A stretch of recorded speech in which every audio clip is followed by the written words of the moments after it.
Hello, how's it going, everybody? So, just got the tweet out. Do me a favor, go give that some love.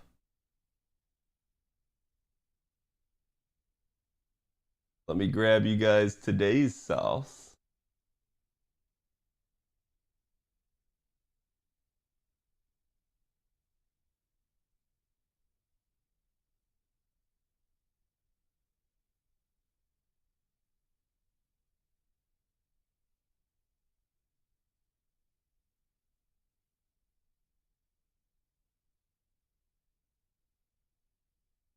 What do you think of Ruby being sold? I actually had no idea.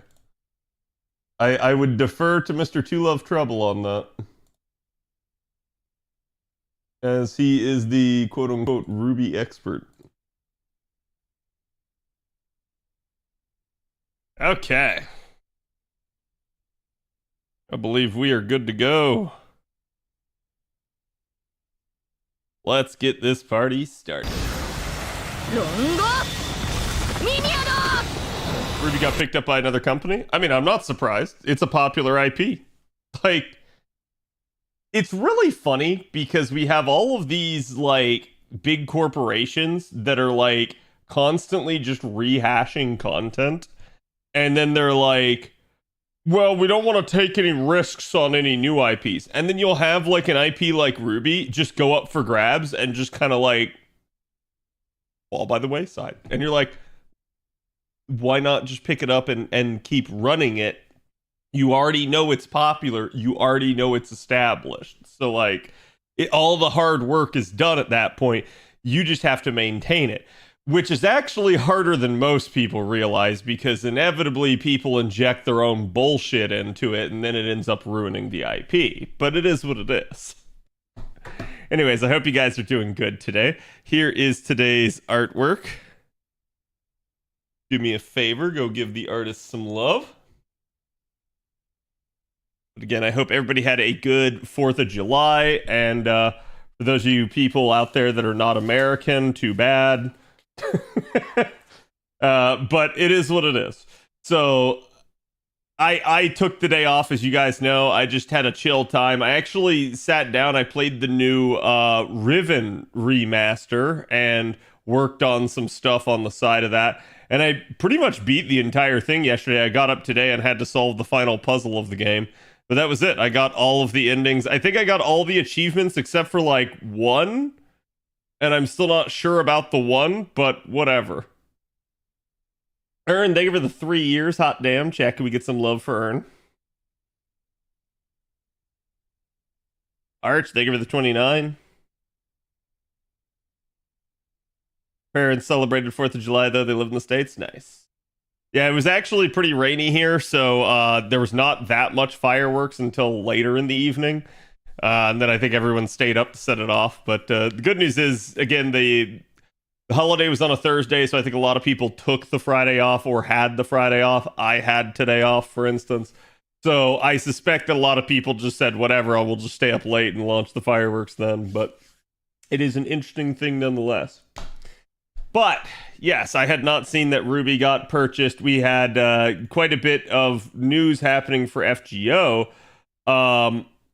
Basically under the same standpoint that we've had some announcements going on for Anime Expo. We knew the panel was at 10:30 a.m. Pacific time. So again, apparently I've closed that out. So again, 10:30 a.m. PDT.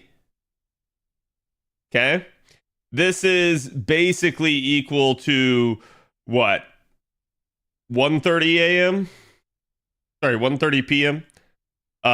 EST. Sorry, EDT. Okay? So, chat, I'm looking to go live around like 1. Okay? And we're going to get there. We're going to be in. We're going to cover the new stuff. And I'm going to cover the live stream for you. The stream is supposed to end at 12:50 PDT. And that's going to basically be about 3 my time, which is apparently when maintenance ends. So, sorry, that's EDT. So again, we're just going to go right into it and do rolls. This is not normal. Normally, we get the panel. The panel ends up wrapping up, depending on the time of the panel, somewhere in the afternoon or the evening. And then it's not until midnight that you get the reset with the GSSR and new banner. Okay?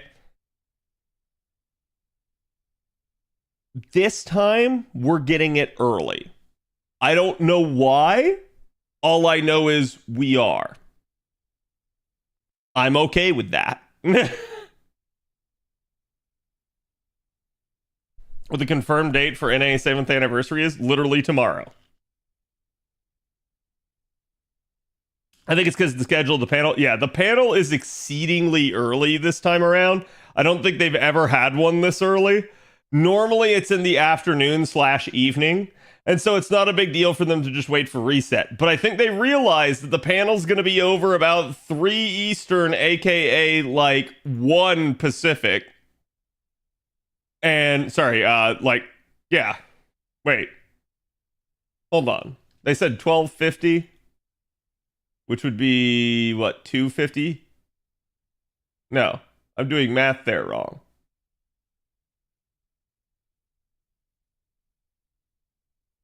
It'd be 3:50, wouldn't it? Wouldn't it be like 4? Yeah. God, my brain. Anyways. Yes, early. Yeah. So regardless, we're going to be on. We're going to cover the stupid crap. The time zones are messing with my head. 3 Eastern is 12 PST. Yeah. So 12:50 is when it's supposed to end. So it's going to be about 4 o'clock. Regardless, like I said, we'll be on, we'll cover all of it, and we'll basically have that. So tomorrow is an early stream for me. If you guys want to show up for that, I'd appreciate it.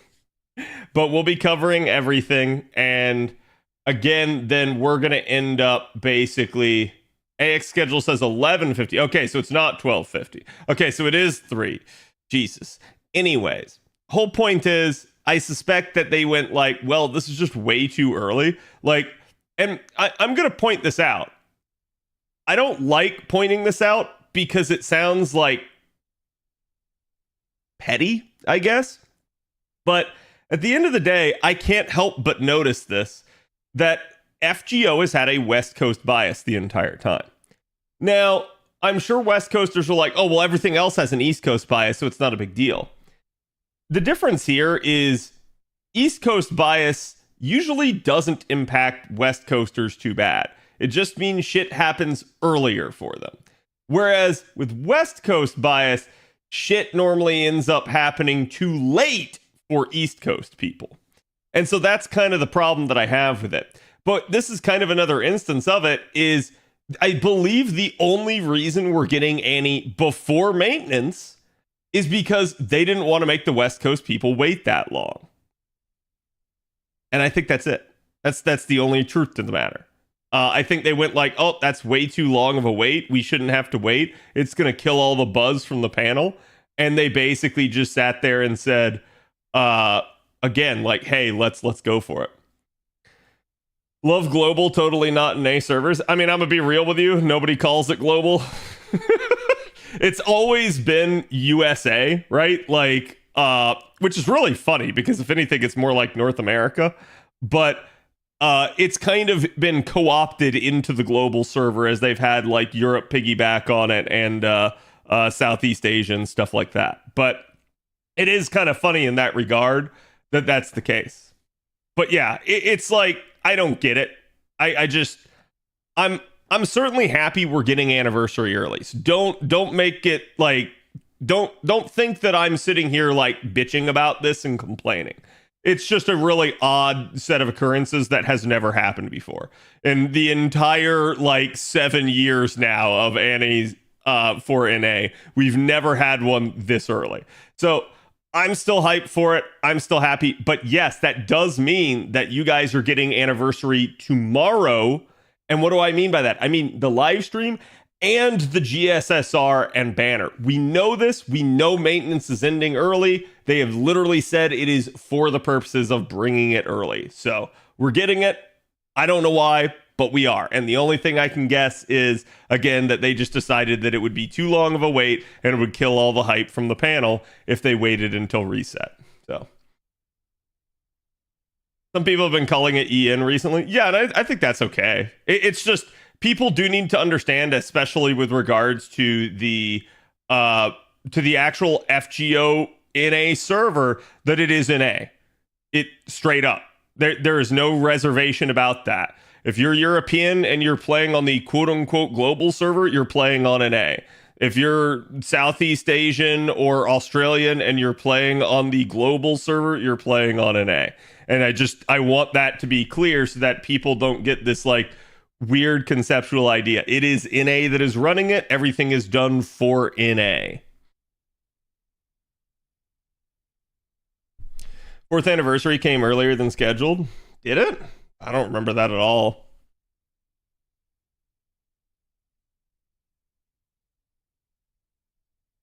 I feel like most games I've played, the timings favor West Coast.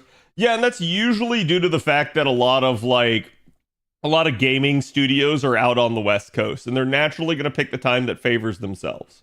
And that's straight up the truth, right?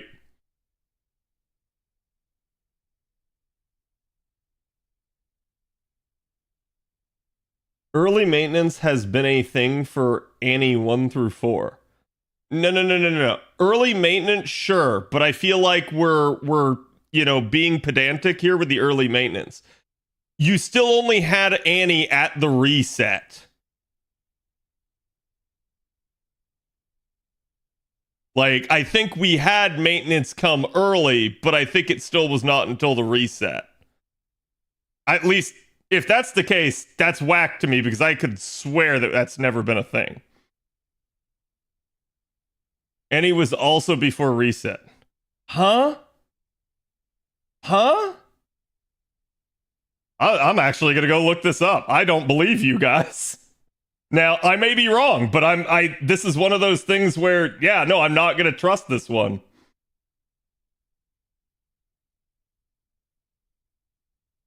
Because this just feels really odd to me.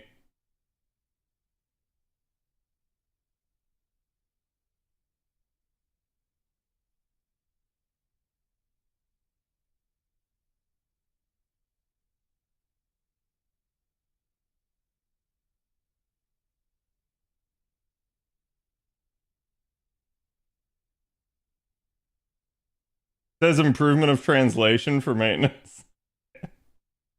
Of course.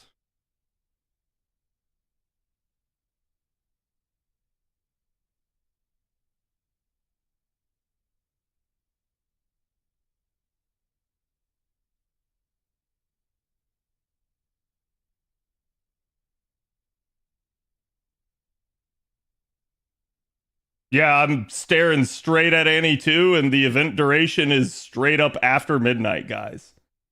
So I'm not sure I believe this one. And I picked a random Annie, right? Like,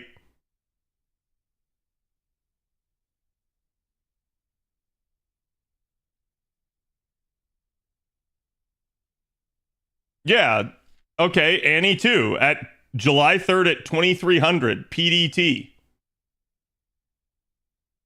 That is 11 p.m.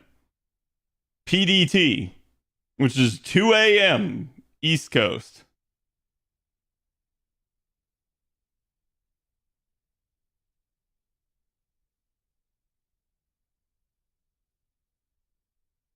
July 6th for Annie 3 at 2100 is midnight.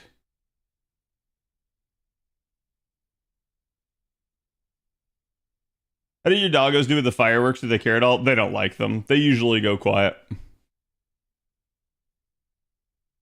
Why is LaSingle being stingy? Didn't give us any quartz for that maintenance last night? Because you're just gonna get it at Annie. It's just the typical Annie maintenance. They just did it early. And it's probably already slotted in that you're gonna get it for that, so. Anyone in any 4 at 6 p.m. PDT. Yeah, and that may be a thing, right? I can't say that it's always been that way, but if you guys are going to tell me that it's only been the last 2 that have been this way, no, you're wrong. I know that. I know you're wrong on that. That's why I was sitting there going, hold on, this is not a gotcha moment. Today's the anniversary. No, tomorrow is the anniversary. And we were expecting it not to come, Soy, until midnight reset, so basically Sunday. But we're actually getting it tomorrow instead. Our husky doesn't seem to care about our collie, oh my god. My male husky doesn't, my female husky does.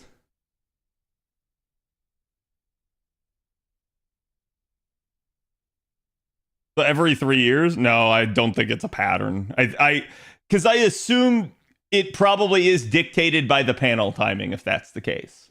Which makes a lot of sense, right? Like, the later the panel, there's no point in bringing it early. Albie Louvy, they give it the follow. And Soy, they give it the follow. And Solaire Flare, they give it the follow as well. Missed a chance for 7th Annie on the 7th day of the 7th month. I mean, sure, but... Oh, are we actually getting a reward? Interesting. They don't have too much control about the panel timing, probably. Oh, I'm sure they don't. Like, I suspect panel timing has a large amount to do with, 1, just a predetermined schedule, 2, maybe first come, first serve, and 3...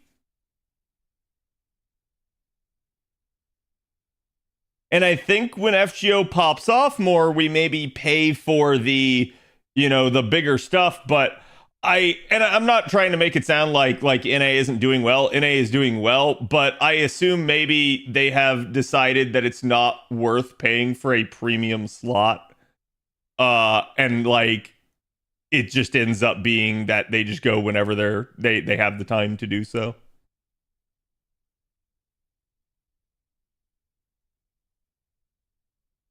Like midnight tonight, tomorrow? No. Okay, allow me to explain, chat. Normally, we have the panel. Normally, the panel happens and it ends. And that's where they announce all the stuff. But not until your actual, like, reset, your actual maintenance, do you end up getting anniversary. That tends to be around midnight. This time around, we are getting it right after the panel. The panel is going to end around 3 p.m. Eastern, and that is literally when maintenance is going to end as well, which means you're going to go straight from the panel stream that I will be covering to having anniversary. This is not normal. So it is happening sooner than we expected.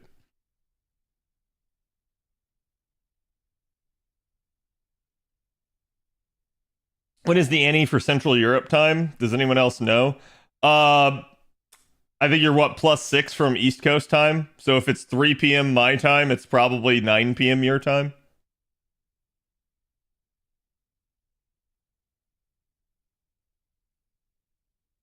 It's good for EU. Yeah, I would agree with that. And honestly, in that regard, if they want to do it this way from now on, I got no problems with it. like seriously, I have no issue with it. I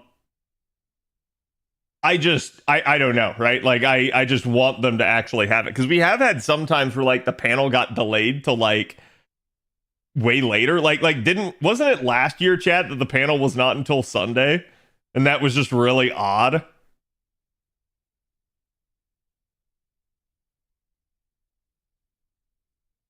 So tomorrow night for us UK peeps, correct?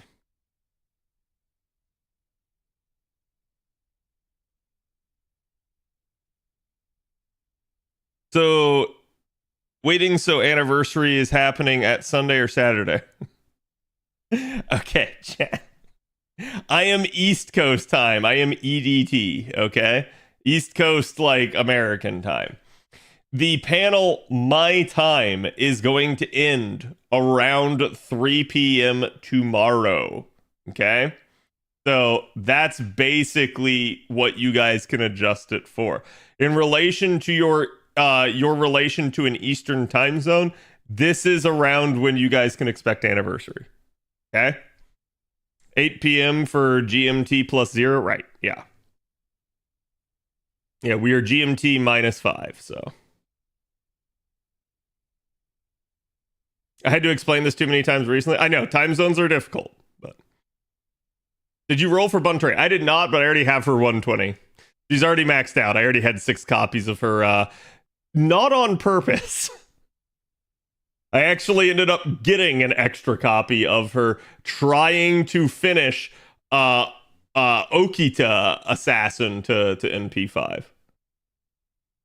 Which one of you stole Durandal? Yeah, it's funny because I keep having people tag me in that story, and I have seen it. I'm not angry. Like I'm A-okay with people continuing to tag me in it, but it's like in the same way, it's like if y'all tag me in something I've already seen before, don't expect me to like be like, Sugoi! Oh my god! I cannot believe it! Like I'm just gonna be like, yep.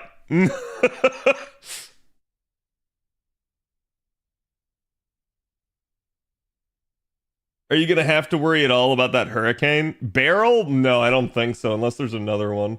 I did see there was supposed to be one behind Barrel, but I know Bob has to worry about it because like Bob's in Texas, and so that's apparently a huge problem.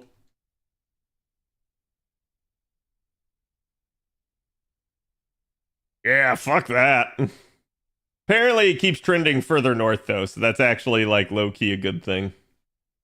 Barrel gonna end up in Britain somehow? Yeah, and then we're gonna give him a last name, and it's gonna be Gut. Texas Reed Hell, yeah. Well, that's good. Apparently there's no other possible storms for the moment.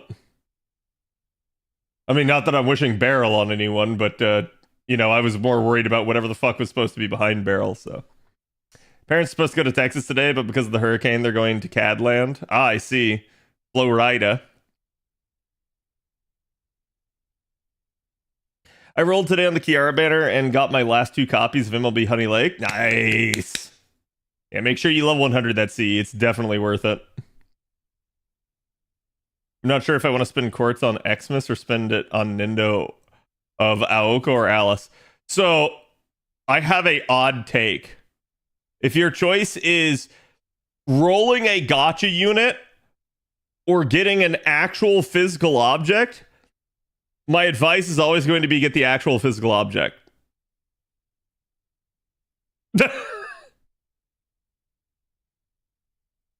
Just saying.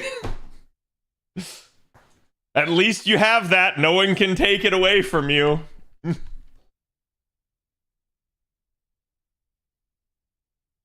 Yeah, that's probably a hot take for a gacha community, but I think it's actually the truth of the matter, right? Like, you never know when a gacha game will end up suddenly closing its doors and you lose, like, all of the PNGs that you used to have. So at that point, having something that you can actually physically possess, be proud of the ownership of, and potentially even resell should you decide that you don't want it anymore, I think that's worth something.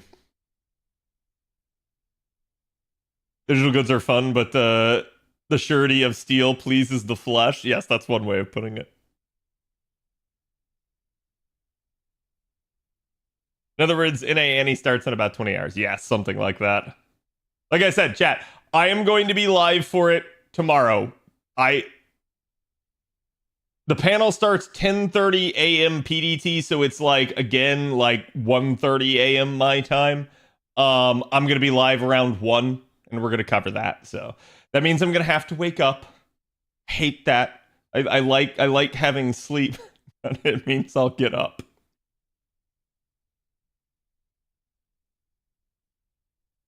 If I die, I'm inheriting my Nendoroid collection to he who I deemed the chosen one.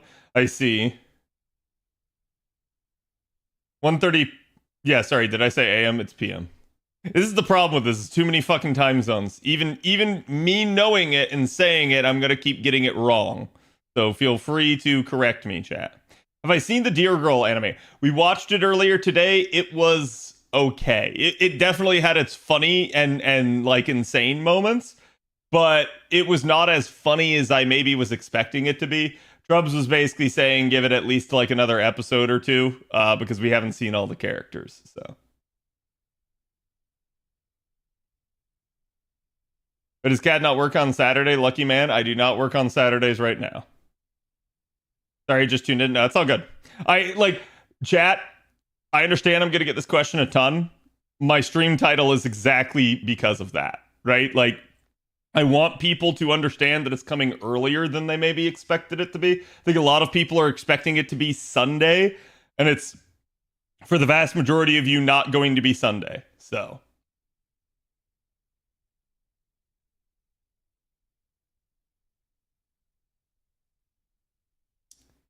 was it as crazy as the trailer showed? Yeah, but it almost feels like the trailer is just really well edited and like shows you a bunch of highlights that get you hyped for it. And the show is more calmer paced.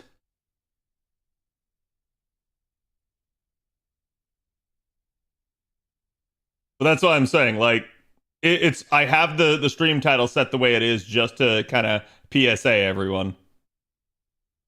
And I'm sure there's going to be somebody that's going to get angry at me and be like, it's not coming earlier than we expected. I had already read the bulletin.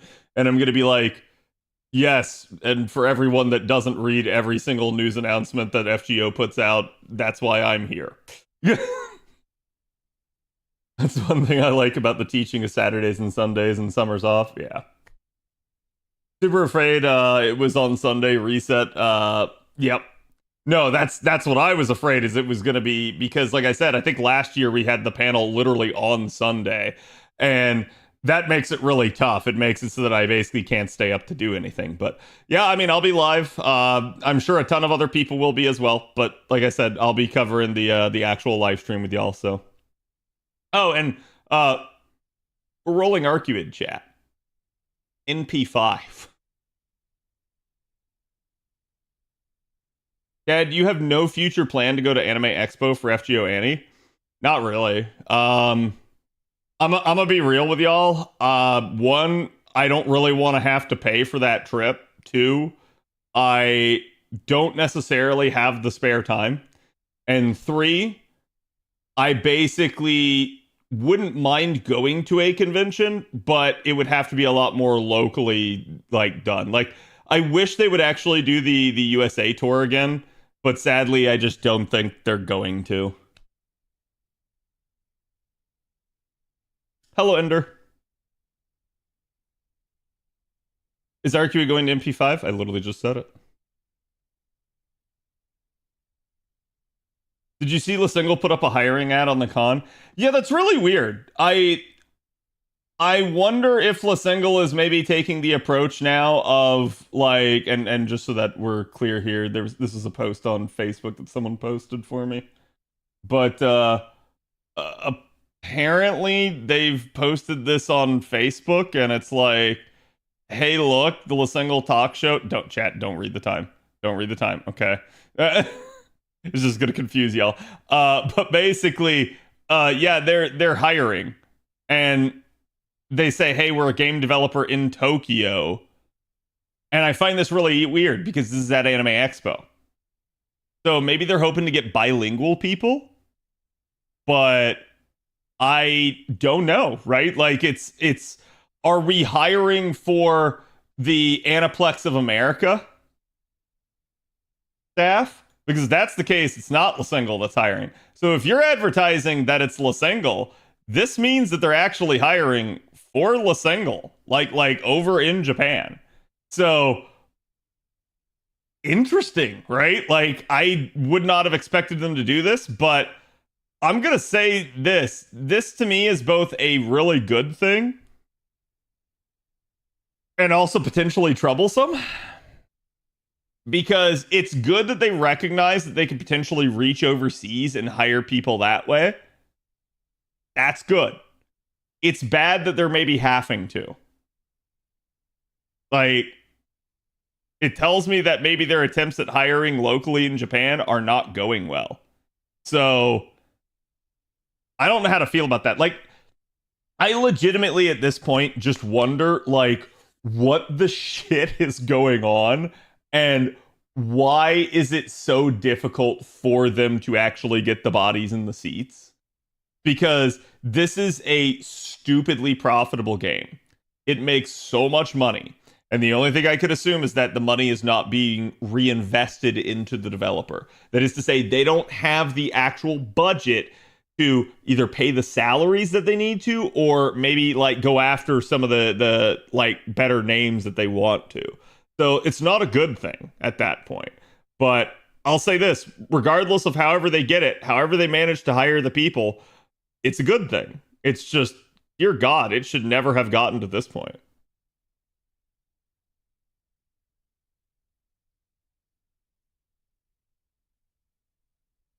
They must want bottom dollar for the work.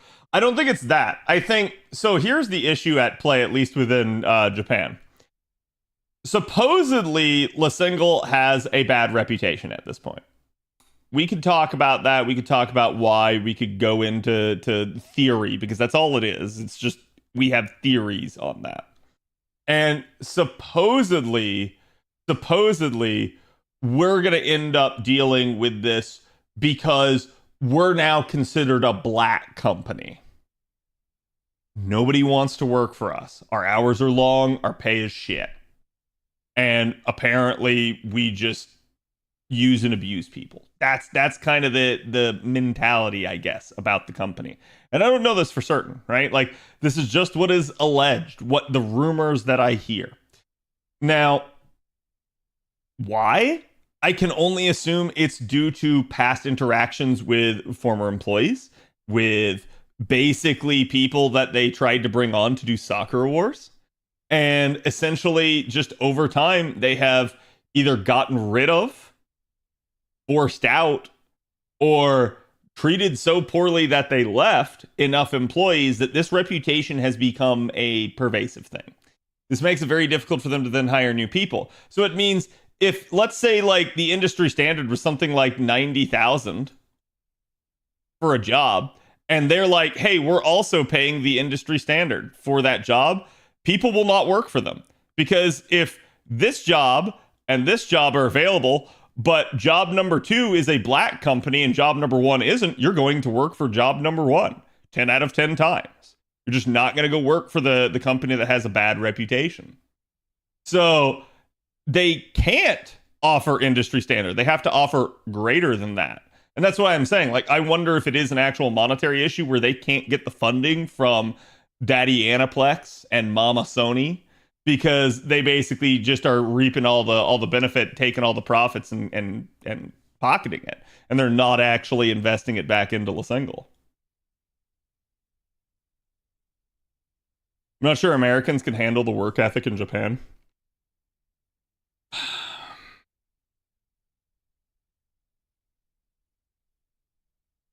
I'm sure some could. I think it's less about the work ethic, because there are people in America that work very hard on a day-to-day basis, and more about the person has to be of the right mindset. And I think if they're not going to cut it.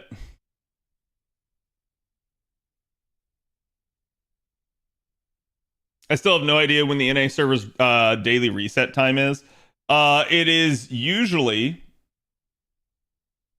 8 p.m. for the soft reset, 12 a.m., aka 4 hours later, for the hard reset. And we do have times where it shifts to 7 p.m. and then 11 p.m. because of that.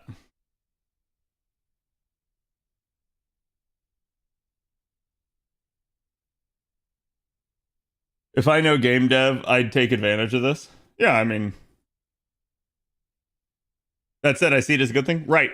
Like I said, it's a good thing that they at least realize that, yes, they might be able to advertise for hiring out of Japan, get someone who's bilingual, who has a good work ethic, who maybe it's their dream job to work for them, right? And that's going to be way better than getting somebody that just doesn't want to work there, but decided that, like, oh, it is what it is, you know?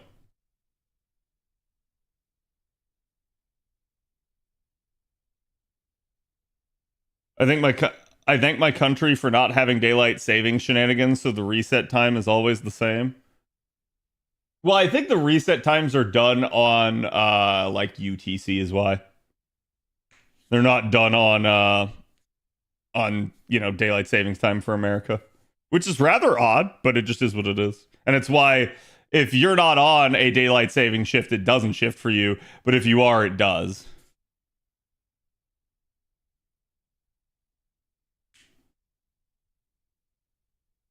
Who knows, maybe NA can continue if JP closes down. Listen, chat, I don't want to like doom and gloom and everything like that, but I'm just going to go ahead and say if JP closes down, NA will not continue to run. And the reason that this is the case is there is simply no development for the game. At best, you would be on a 2-year timer. And I'm going to tell you, even then, I don't think Aniplex of America cares, nor do they devote enough budget to actually keep the lights on their end. Not without the support of the JP staff. So trust me when I say this, that like I truly believe that you would never see that. It would just straight up end up being, oh, hey, you know, shit happens. Also, chat, welcome to my weird ass, like, 4 to 5 turn of this node.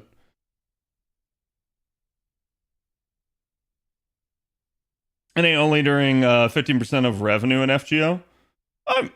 NA is apparently the second most profitable server, so it is what it is, right? Aniplex would never close a game down. Yeah, never.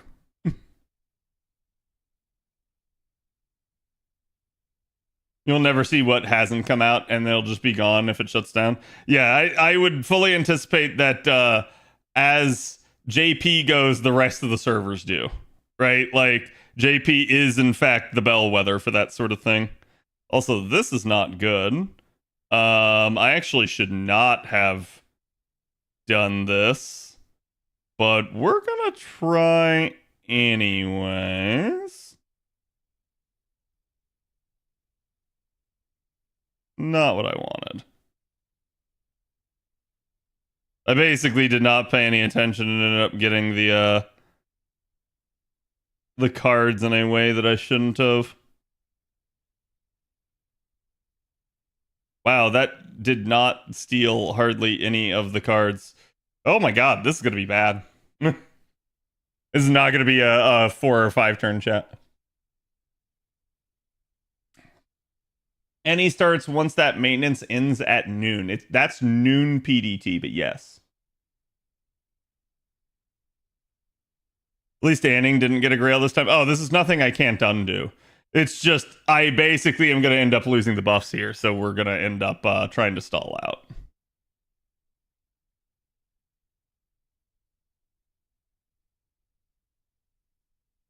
There we go, that'll work. I at least need as much charge as I can get on her.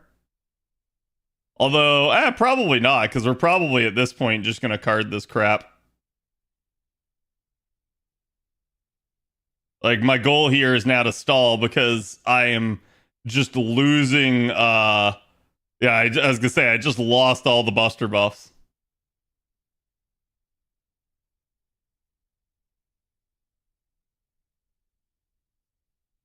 God damn it, leading with the... Should have led with the arts card. Now I'm gonna get more crits.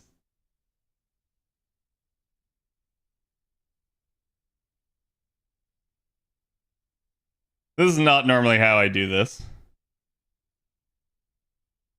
Whatever.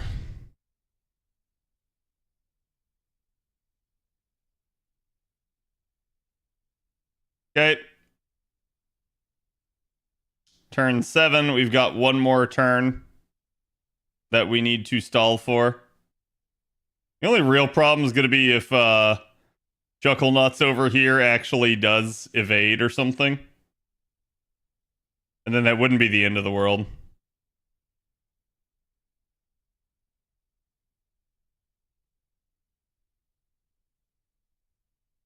Okay, he didn't.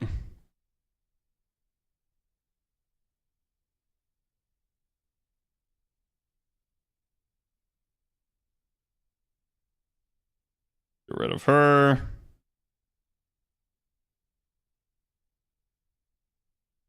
But Chad, did you notice how I tried to stall as much as I could on the like shit wave? That's a thing. Straight up. Like, if you ever can, stall on the crappy enemies, don't stall on the like final wave where the boss has maybe like a short like break bar or something, or not break bar, charge bar, and they end up getting to their NP and slaughtering you. You don't want to have that happen. Maintenance starts tomorrow morning in the US. Yes. Just trying to think of how to phrase that. I actually don't know what time maintenance starts on my end, but it's fine. I think it's like 10 a.m. my time is when it starts.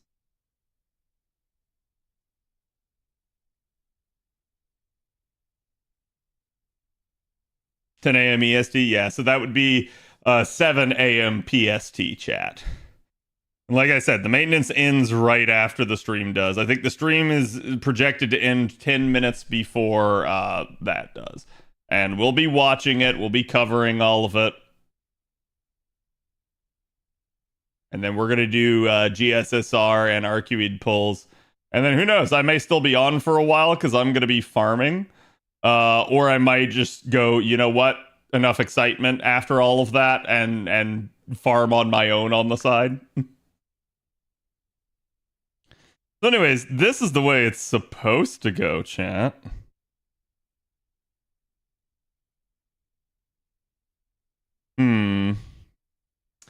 Well, let's see. I could pre-card with him. Yeah, we will. The problem is that arts card's really nice. But it might mean that I get the buster cards here in this next turn. But I might not, because he's going to kill himself, and that does reset the carding. So you can't card count here. But the whole entire premise to this is Sono G just comes in here and just tries to take out roughly about 100k of the mob's health. And that's usually enough if I get the buster cards this second turn. If I don't, then I actually have to sit there and just kind of do something. So in this case, I got a singular buster card, 201k. I basically do about 145 to 155k damage. Problem is that buster card might not kill, and that's the big thing that I'm worried about. But you know what? Nothing ventured, nothing gained. Fuck it, we ball.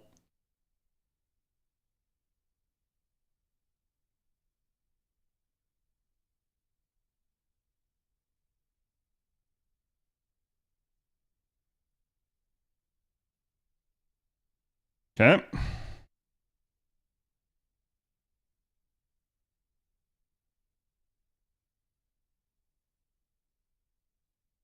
Actually going to go ahead and pop both buffs so that way we literally get the extra charge off of that. We do get triple buster stack there as well. It might come down to if I get a cheeky buster crit from that Koyan Sky or not. Haven't hit extra buttons on her skills. Yeah, it's the only downside, really. Okay, she killed it anyways, but I still only get 20%. That's going to make this kind of nasty.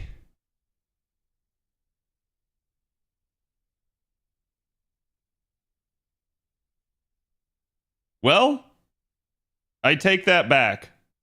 No, it's not. It is not going to make this kind of nasty, because we're just going to do that. That's just cheating, and I love it. So I actually managed to get out of that with lucky card draw.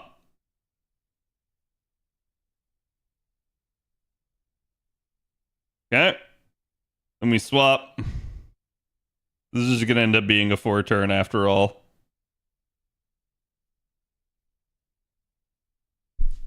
RNG just takes the wheels. Listen, chat, sometimes it's about just knowing how to play the cards, right? Like, you kind of have to understand what your odds are. I knew it the second I fucked up in the first one because I started pressing skills and I went, there is just no way in hell I'm going to pull this off. Whereas this time around, I was like, well, there's a pretty good chance I could. And it just depended.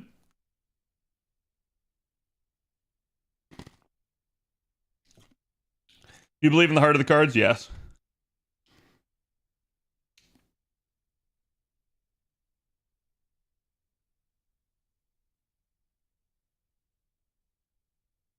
Yeah, I don't know if I can pin a message in YouTube chat. Does anyone on that side know? I have no idea if that's actually a possible thing. Because if I can, I'll pin what Avalon pinned over on the Twitch side of things for you guys. You can. Only the streamer can do it. How do I do it? Is it just /pin or is it like something else?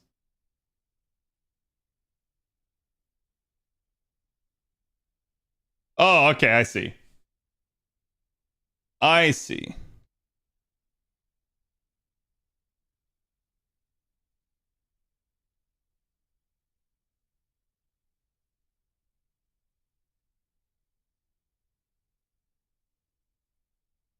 Boom, there you go. Yeah, like I said, sorry about that. And I know there's going to be a lot of confusion, but definitely check out the pinned message. It should clarify for you guys. Did I? Wow. Wow. Screw it, doesn't matter anyways. We're just going to pre-card here with Cuckoo. Because I'm going to use that to get easy 50% right there.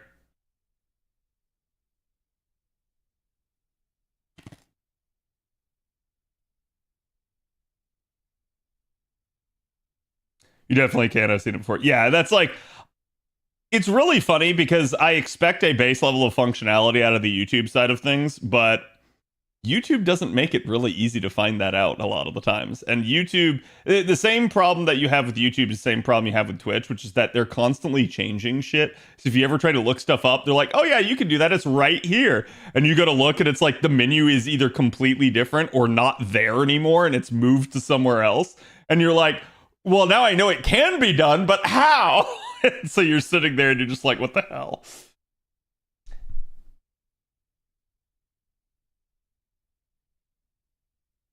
Damn it, Nightbot. Yes. Nightbot do be doing that. But anyways, I am going to be busy farming a lot of the embers during Annie chat. I'm sure not everyone will necessarily do that. But I'm going to... Hold on, I gotta think here.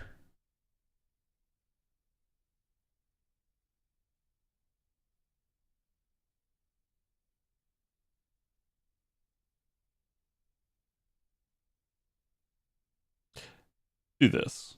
I feel like this will actually be good. This will increase the odds.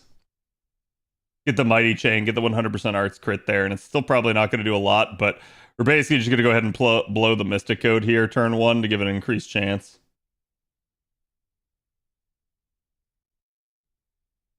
There we go. Perfect. And actually, yeah, I was going to say, she kills that outright, which doesn't give me any charge, but I actually don't need it, and that's perfectly okay. So I can just do this, and do this, and do this. And, oh, hey, look, there's all the Buster cards. Wish I'd had those. I need QP more than anything. I mean, I would tell you right now, chat, while there's literally nothing going on, okay, normally we have, like, memorial quests right now. We have, like, something else to do. The only thing currently active is the stupid damage test, which, if you don't care about the EP of it, there's no reward for it, so you just don't even have to run it, right? Like, so that means your AP is totally free right now. You can use it on whatever you want. Go farm some QP. That is literally the best thing you can do at that point. Because like I said, during the actual Annie, there's not going to be half cost like QP, so there's not really a reason to actually do it. Be farming embers at Annie to get my Hoku to 120. Yeah, I'm going to be farming as well. The goal is going to be to finish off Maid Altar and get started on the next Grail project.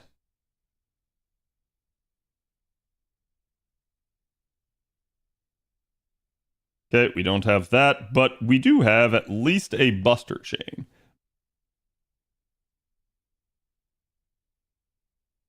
You can read Oku? Yeah, you can. Yeah, remember, chat, if you haven't done Oku, Oku does actually give you some quartz for completing it. So, again, go do the main interlude, even if you've already done the actual proper event. Like I've said before, one of the best ways to do it is to just sort of like milk it for a while.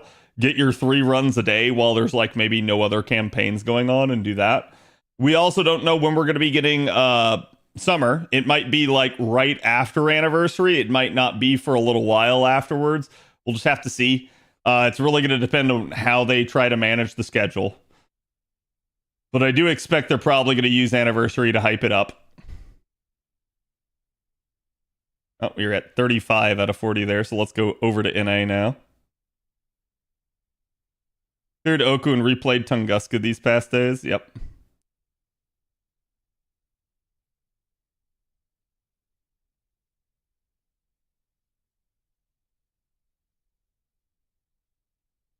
So close to my 2K foe on Morgan. I hope they announce the approximate date for summer. I expect they will. I expect if they don't give you a hard date, they're going to give you a time period. It's going to be like late blah blah blah or something like that, right? Hello, Residente. How's it going?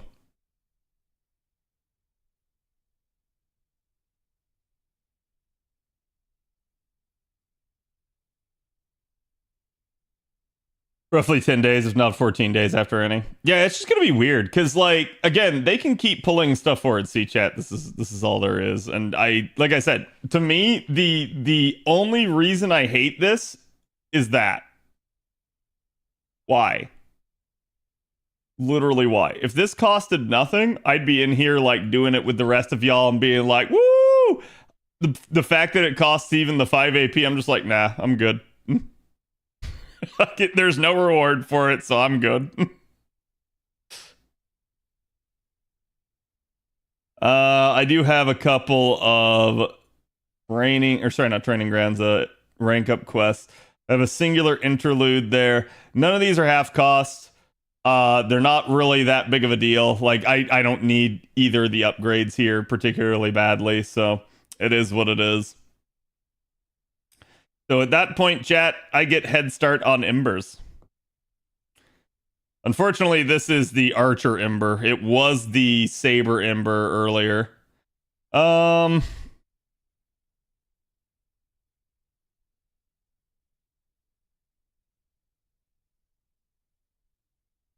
you can see I was farming the Saber one there with Zenobia. Let's do one of these. Damn, which Lancer am I gonna... No, I'm just kidding. I will actually, if I can, use other, like, units to get away with stuff. So, for instance, we're just gonna go in here with Percy. If you guys have never seen Percy, this is a good time to observe. He's a very solid unit, especially with just his overall kit and what he can pull off. He's simultaneously both a decent farmer and a tank. And that is really all we care about with regards to him. I don't believe that does anything for me. Yep. Screw it. Just go ahead and give him the NP gain. Give him everything there. Honestly, using someone like Waver in this situation, probably a little bit overkill. Is your next 120 after Made Altar? It is going to be Castoria. I am going to have a level 120 Castoria. And it's really funny because I debated doing Castoria even before Made Altar. And you might be thinking like, well, but why, right? Like, if you take her to 120, it's not like you get any offensive power out of it. It's like, well, I would 120 my waifus anyways. But honestly, the reason to maybe accelerate her is having 120 for the HP stat alone. I can't tell you how many times my level 100 Castoria has eked out a win just so barely. So just imagining the capability of having multiple like instances at that point, like where you have an even greater threshold to work with as to how you're going to be capable of like moving through it.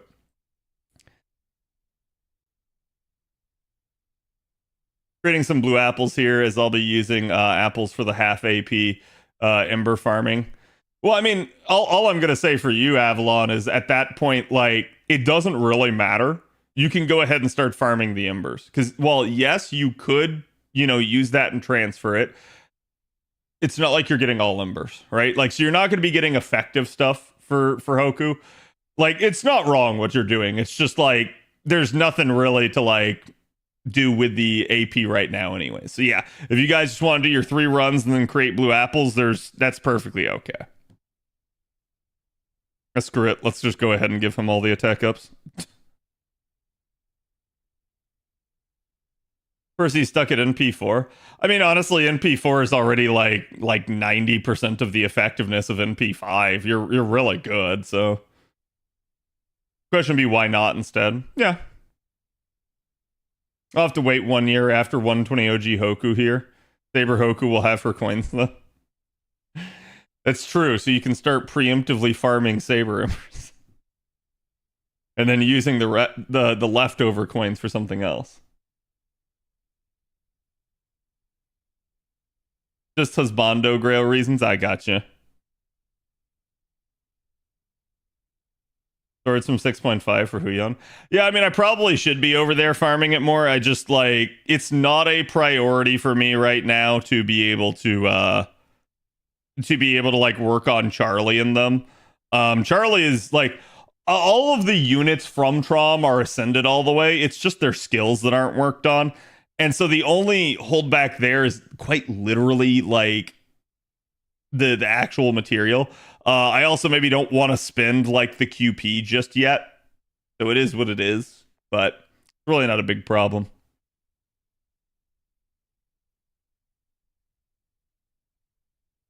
I haven't got Yellow Mage yet. Yep.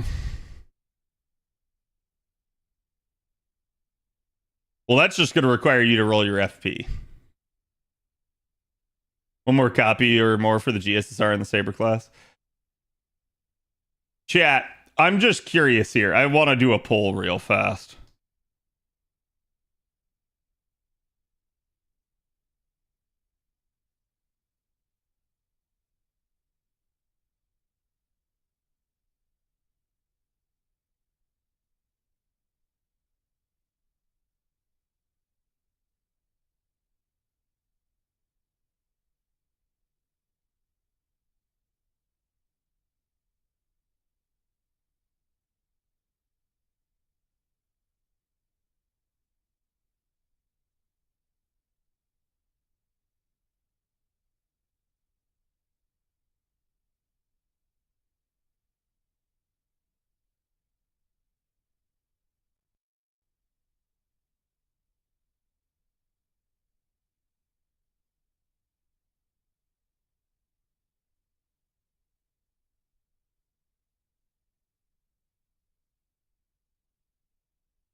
Okay, you have 2 minutes. Go.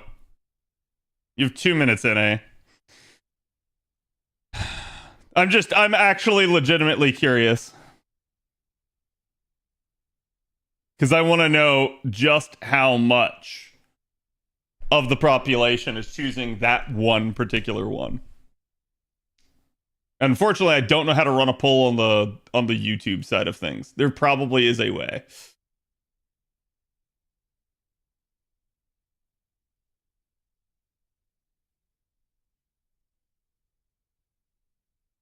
Oh, here we go. Wait, I can just add an option, yes, no. Okay, here. We'll do it this way.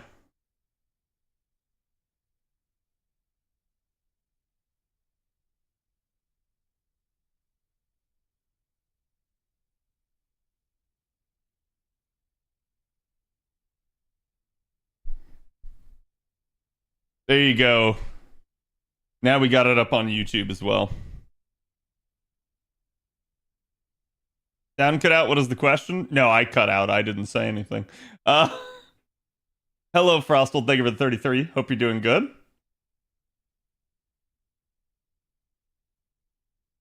But yeah, I'm curious.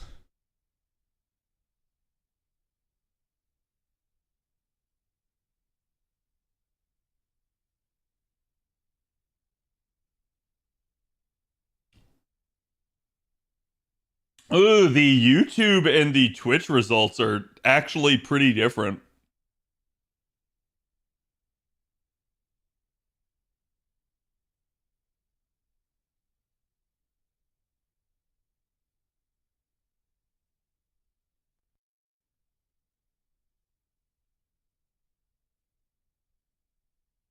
Okay, so the Twitch poll ended.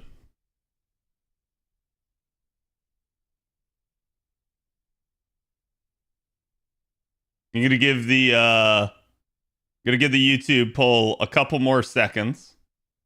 And I'm gonna end it over there. Get your votes in if you guys haven't.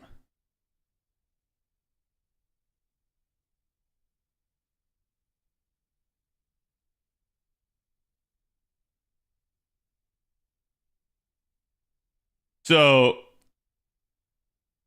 we're gonna end it on the YouTube side of things. And it looks like the final tally, which is really weird because that doesn't round up to 100. But the final tally for Twitch was 19% of you guys are going to pick that banner. So roughly about 1 in every 5. The final tally for YouTube is about 38-39% it was teetering on. So about 2 in every 5. So you guys on YouTube are twice as more likely to go for that. I'm not surprised why, because I suspect you guys on YouTube definitely watch more YouTube videos. So you're probably getting a lot more of the recommendations for that banner. But it is a really interesting thing, nonetheless, to see that at least just on the two sides of the community right here, I got 2 completely different answers. Definitely neither of you said a majority of you were going to go for it, but it is interesting because that is one of the most sought after GSSRs across all the GSSRs that we've ever seen in FGO.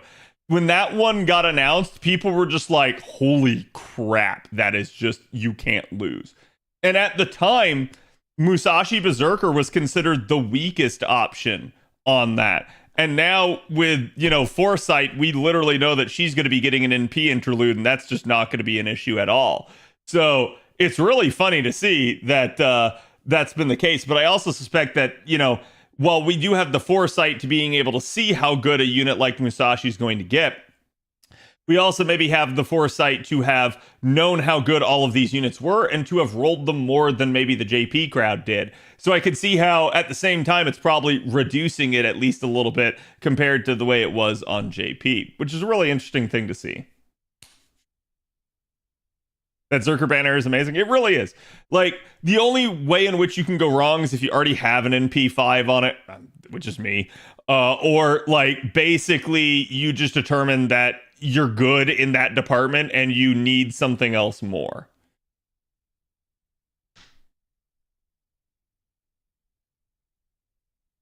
I can't risk getting a USO from Musashi Zerker. Yeah, that's fine. And I do suspect that's going to be a thing. You're going to get quite a few people that are like, no, I already rolled for those units. I don't need it.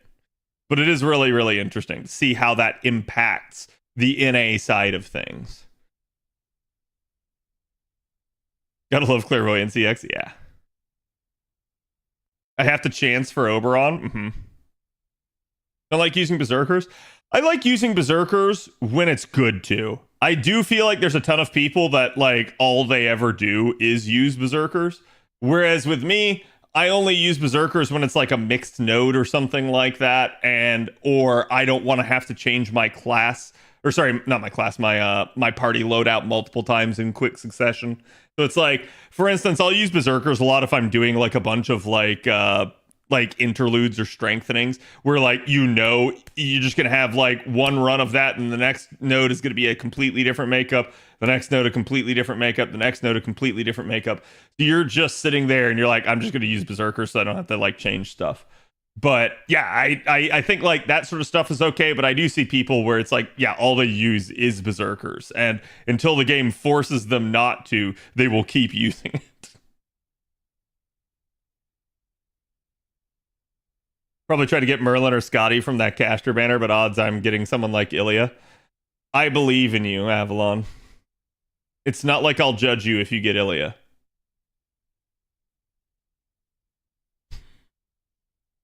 Arts, I use Musashi, Zerker, Buster, I use Kucaster. That's it. I mean, I'm gonna be honest with you, Kucaster definitely won't work for everything. That's like, he's a good unit, especially with just how high above his weight that he can punch, but he is still a caster, and there's still just going to be stuff that he just doesn't have the firepower for. I mean, maybe if you had like Grailed or something like that, that's a thing, but I can't wait to get rid of all these embers that are in my inventory and mailbox and everything like that. Like I am sitting on so freaking much. It is ridiculous.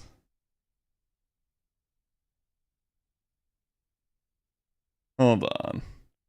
Cancel all. I didn't cancel it.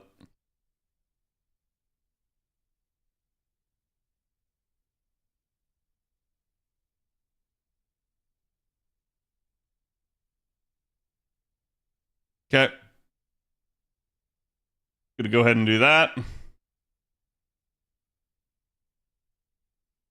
Doesn't help that I have a 120 Okuni and Cersei. Yeah, I know.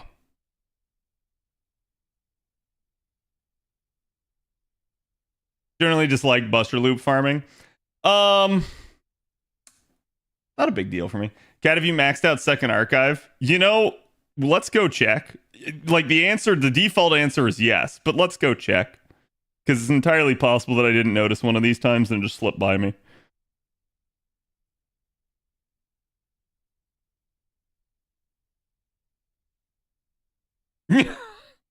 There we go.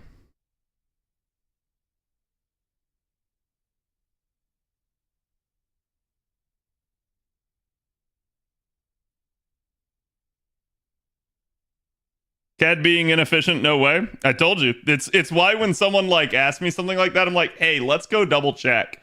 Just in case I've been a dumbass. And the answer was I was a dumbass. So it is what it is. But now that just means we can store more shit in the second archive, which is good, because that allows me to farm more. And chat, here's what gets stored. Oh, whoops. Wrong one.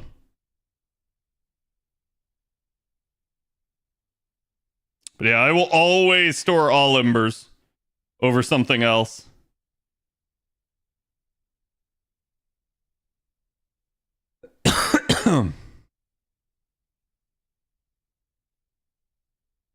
And the reason why is just because the all embers can be used on everything. Plus, you can't farm them.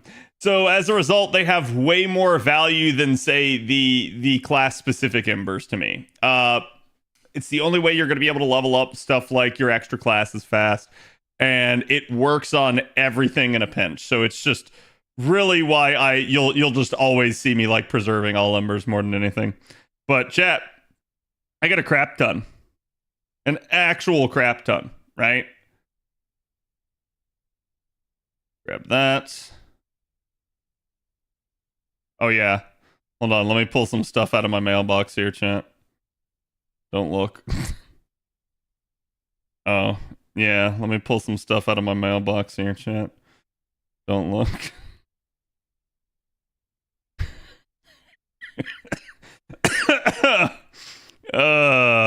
You can see what I think about these newer Mana Prism Seas.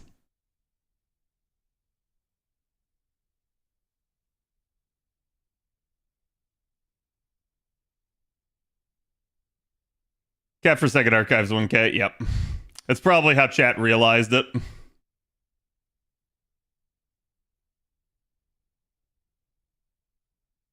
Did they add that space recently? It may have been with the 20 million downloads campaign.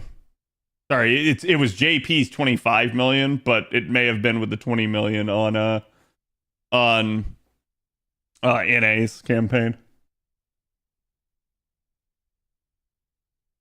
I keep forgetting to expand the second archive. So my advice to you guys, if you're tight on mana prisms, is only expand the servant second archive. And the reason why is that lets you store more embers. The craft essence second archive, you really shouldn't be hitting the cap of unless you are just, you know, like me and you're basically a pack rat and you save everything. Otherwise, you really should just be going ahead and not caring too much about that.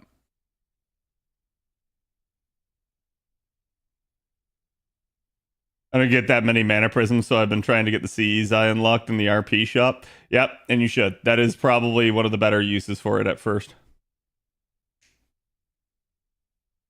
NNA, who's the servants you're gonna pull? The servants? Well, Arcuid. The GSSR I'm not decided on. You guys know that it's just one of those deals where it's like I'm probably gonna sit down tomorrow with you guys on stream. We're just gonna go, all right, which one of these actually works? And then I'm gonna sit there and I'm gonna stew about it for a minute, and then I'm gonna go like, all right, fuck it, we ball, and we're just gonna go and pick one. Because it doesn't really work for me. Obviously, it'll be a saber face. I'm gonna be real with y'all. There's really not that much benefit I gain from it. Like I straight up chat. The only saber faces that I actually need coins for at this point are the 4 stars, and I'm not someone that really wants to sit there and roll for like fucking 10 copies of a 4-star. I'm sorry. Nice deflection, Cad. No, it wasn't even a deflection. That's just the actual truth.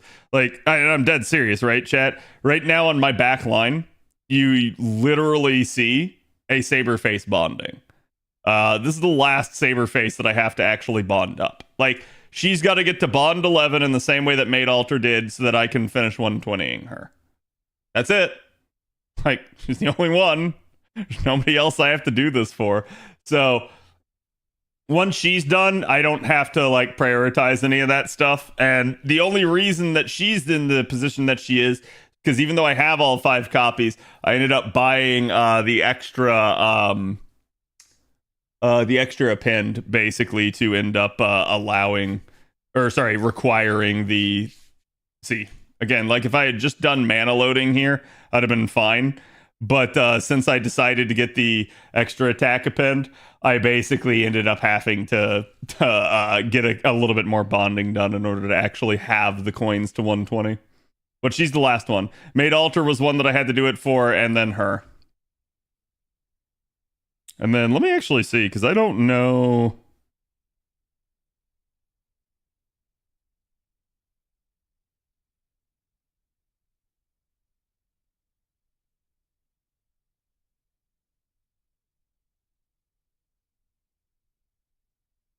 Oh, no. Okay, apparently I got to do it for MHX as well.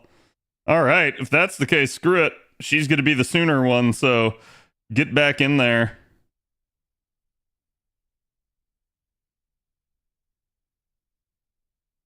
I almost tripped over myself, so I do have two that I have to do it for instead of just the one. But that's, like I said, it's something that'll easily get done. I'm not worried about it because chat, I have literally how much left? I literally have like a level and a half on plug suit here, and I'm done with all Mystic Codes again. And besides that, I have nothing else to do. Literally nothing else to do. I don't need QP that bad. I don't need master experience at all because I'm already at the max master experience level. So I'm always running Bond Cs anyways, and that just does not make me take very long. So like, it's why, like I've said, like it's just not a huge deal for me. In fact, push comes to shove, I pretty much know that I can do this, chat.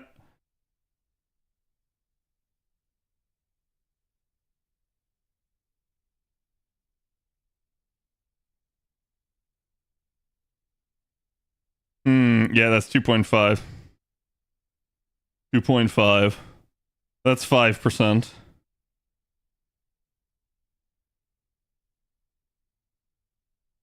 May as well, and then we'll just swap with Detective Falms, since it's a level 100 variant, and boom.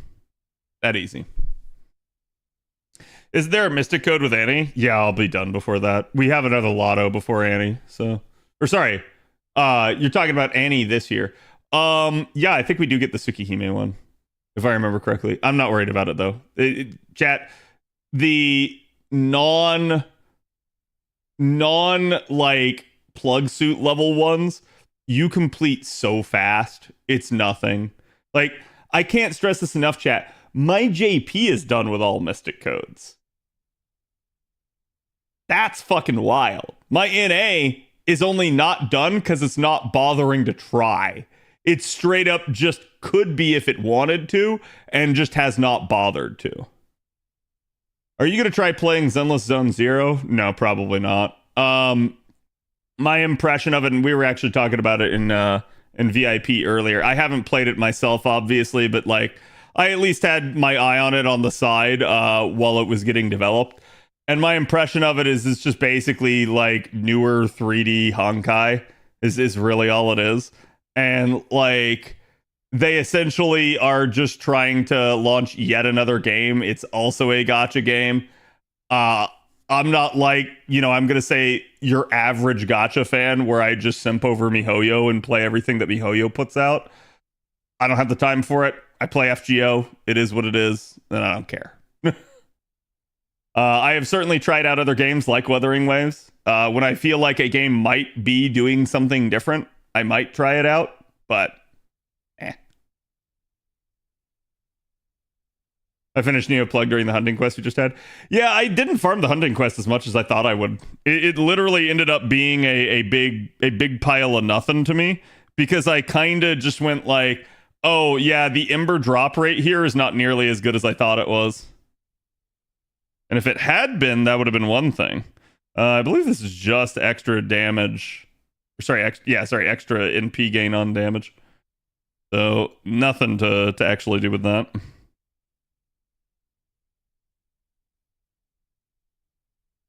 Yeah, he should easily be able to loop with this. So again, I could have been even more efficient with this the entire time. It's called ZZZ because Doze. Yeah, listen, I'm not gonna sit here and try to like shit on MiHoYo every 2 seconds, but you guys know me. Like, at this point, I've tried the MiHoYo games. I don't like the style of monetization in them. I don't really much care for it. I'm not somebody that immediately goes like, ooh, oh my god, this character is fucking amazing and has so much depth, when they haven't actually done any development of the character. I'm not somebody that sits there and just goes like, this is the best character ever, just based off the design of the character. You guys know, you can make a big titty blonde waifu and that will absolutely turn my head, but it's gonna turn right back if there's no depth to that character. Like, I just don't actually care at that point. So to me, it's not really worth the time.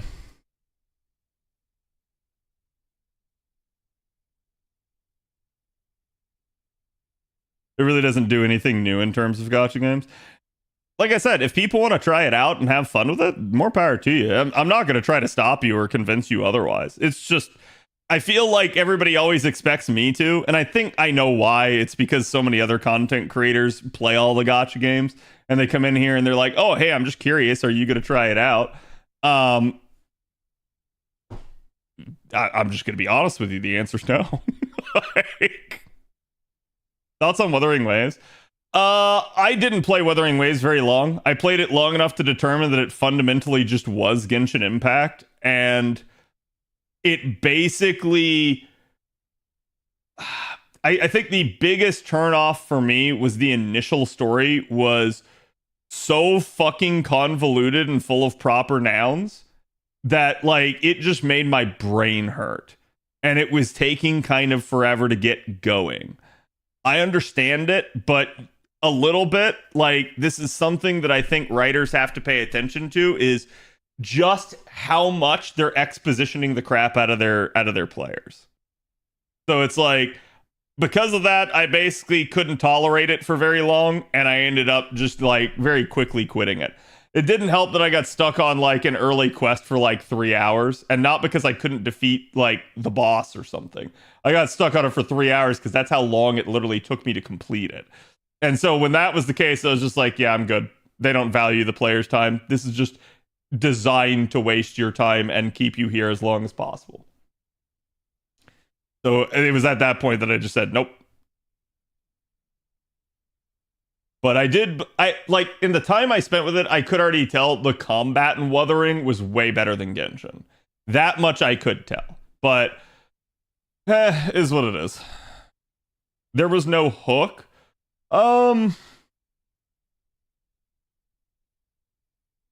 Maybe, right? Like, I don't know. The average player can only hold focus to story for a short period of time. See, I'm somebody that's read like really long books. I have a lot of patience. What I don't have patience for are like pet peeves, right? So like, it's one thing if your story is just taking a while to get going. I can deal with that. But if I'm not immediately like interested in the story, like that is to say the theming of it and what they're going for just is not necessarily my cup of tea, that's already just not going to help. Then when you combine that with, I see elements of like stalling and trying to waste a player's time. It's not about like, hey, we're just taking the time to tell a good story. It's like, no, we literally made this quest have like 10 extra steps that it didn't need to have. Why? Because we wanted to waste your time. When I see stuff like that, I just go like, yeah, no. Like that's one of my pet peeves. How early is the anniversary? You're going to actually get it tomorrow, literally right after the live stream. I read tons of huge books, uber long visual novels, and Wuthering Waves did absolutely nothing to hold my attention. Yeah, like I said, I'm not going to say that like they didn't try. I'm sure they did. I think the problem is whenever you're going to deal with a really like really convoluted concept like that's at play at Wuthering Waves, you've got to start simple. You've got to start like easy and not just start throwing jargon at the actual reader, at the viewer, at the player, right? That's the important thing. The only Hoyo game I like is Honkai Star Rail, and I agree. Yeah, and I mean, like, it's really funny because I've at least pointed out that I believe it's really hilarious that Honkai Star Rail is the more popular of their games right now, because it's also the game that in the most ways copies FGO. And I find that really fucking hilarious. That, to me, it seems like MiHoYo came out with Genshin, had a huge success, but then immediately realized that there were some problems with that style and how they were going to be able to like monetize it in the future. And that's actually, to me, what gave birth to Star Rail. I think Star Rail was them going, why don't we try this other style and see if it works? And it has. Like, so it's really funny in that regard. I randomly saw Asmon stream it one day, and it was a scene in which characters were talking for like 30 minutes or so. He lost his patience. Yeah, like, and people are going to say, like, oh, it's the TikTok generation. They can't hold any attention. And I'm like, no, no, no, no, no, no, no, no, no, no, no, no, no, no, no, no. I think people are discounting the fact that we can sit there and we can watch something for a long time. We can read something for a long time. It has to be interesting. It has to actually be doing things that we want to know. And what that is different for every person. This is why, like, one of the better ways that people handle stuff in video gaming nowadays is they start to give you, like, hey, here's lore dumps, but they're in, like, either optional readable things or, like, hey, here's a recording that plays and talks to you while you're playing the game. Because that's a just much better way of handling that. That way you're not held captive. You literally can still be off doing stuff. And it's your choice as to whether or not to engage in it, rather than you are locked in a boring ass half hour's worth of cutscenes. That's a problem, right? Guapo, thank you for the follow.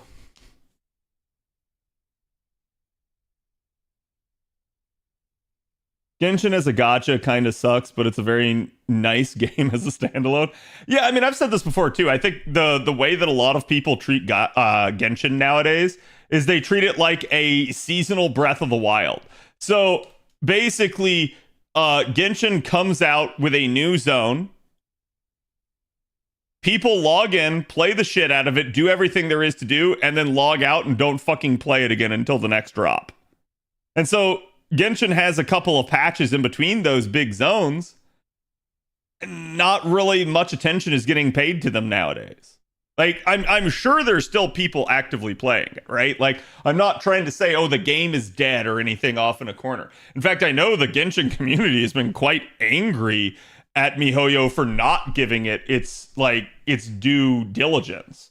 So I can see that being the case, but I think that's just basically how a lot of people are treating it. And it's the same way, I think, with every gacha game, especially as they get older.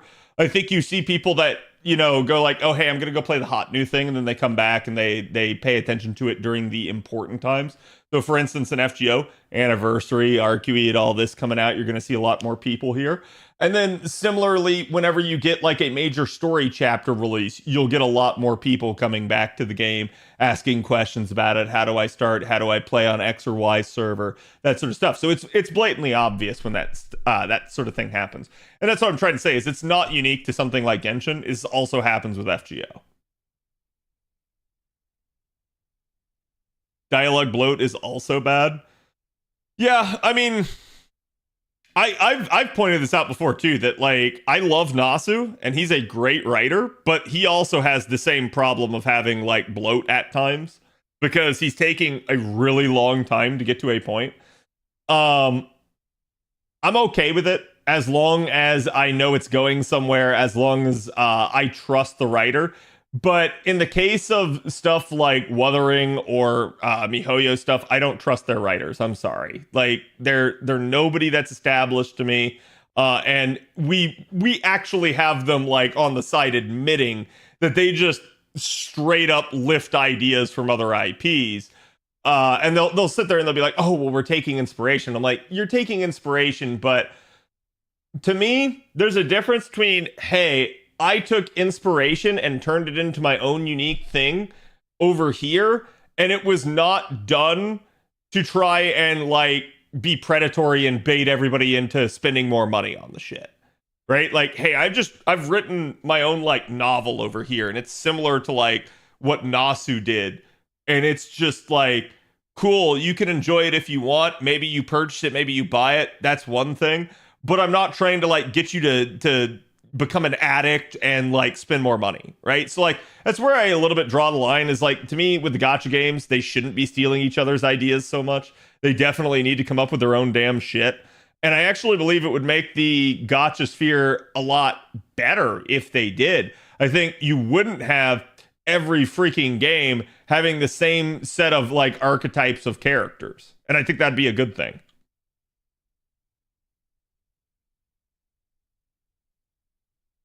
Arknights is even worse for long ass stories that goes nowhere. Yeah, I mean, like I said, I don't know, right? I think there's a place for good storytelling and having longer form narratives in gaming in general, let alone gacha gaming, right? I want them to not all rip each other off.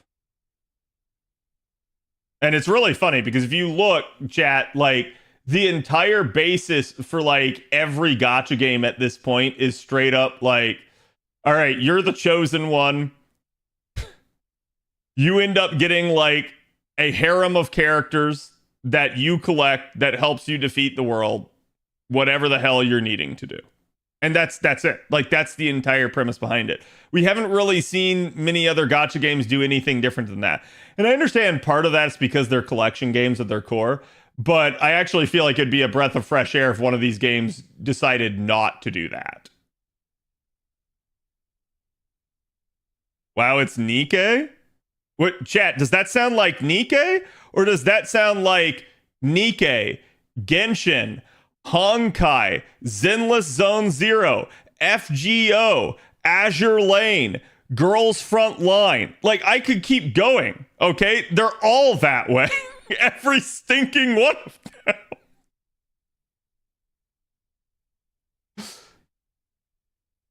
It is the basic formula of all gacha games right now. Listen, in FGO, we're bad and need help. That's the case in all of the games, though. You're always bad and need help. You're still the chosen one, but you're always bad and need help.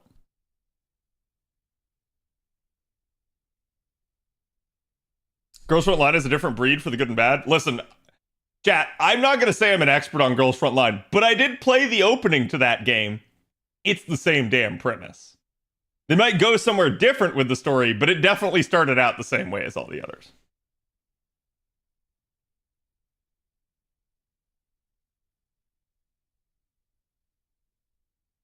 You know when everything is fucked, only suffering is allowed? Yeah.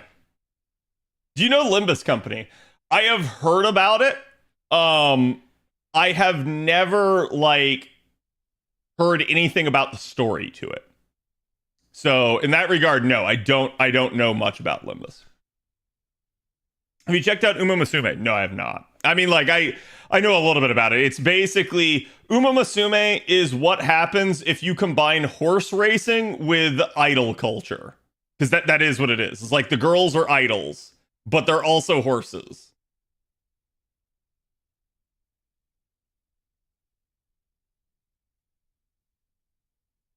Is an interesting story development of branches with your choices in a way. Other kingdoms can be destroyed and important characters can die. Seems interesting, but I don't think the game is going to stay for long. Its Discord is like less than 10,000 people. I've never heard of it, so I'm not surprised. Hello, Cal.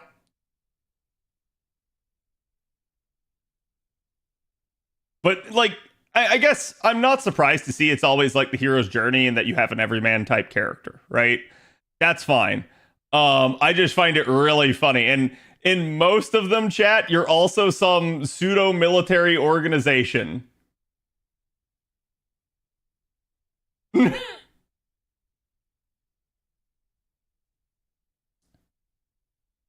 Which is really interesting. I'm sure they're out there, but I almost like crave a more like fantasy based game where you were instead collecting like these characters, almost like a like fairy tale, right? Like where it's like, hey, why don't y'all just come be members of my guild? And you had to like recruit them that way. I feel like that'd be an interesting way to do it. But I'm sure there is a game like maybe like what is it Alchemist Wars or whatever that's out there. Like I'm sure there is one that actually does handle things that way. But have you heard of the Chaldea Initiative? Are you talking about is that the reverse 1997 one? Because I heard that reverse 1997 straight up just leeches Chaldea straight off of FGO, which is like fucking hilarious to me. It's at that point you're not even hiding it.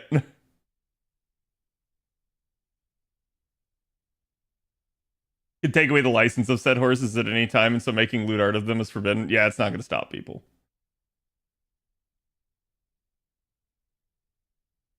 It'd be cool to have a sort of vanilla WoW story where you're part of a world, and a big point is discovery and exploration, not choose one sort of thing. Well, the problem is you have to consider whatever like your end game is and how you're going to keep your players playing and keep making money. And that's again, chat. That's the issue with gacha gaming all the time. Is they have to do certain predatory things to keep the money flowing in, and that naturally influences design. Or like how Luffy recruits his crew in One Piece. Yeah, I mean, but I could say that that's a little bit what you're doing in all these pseudo-military organization things. Pixiv is pretty dry. Yeah, that's still not going to stop people. Pixiv's not the only place that people post art.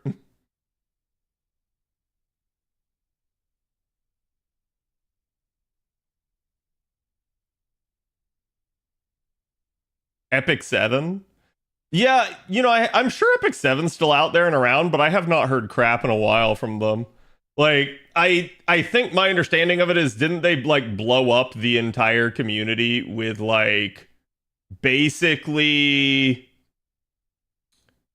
Like, wasn't it, like, some stupid, like, PvP changes and stuff? And then, like, it kind of came back for a while, but then it's kind of just, like, it's an older game, so it's just not been that big of a deal.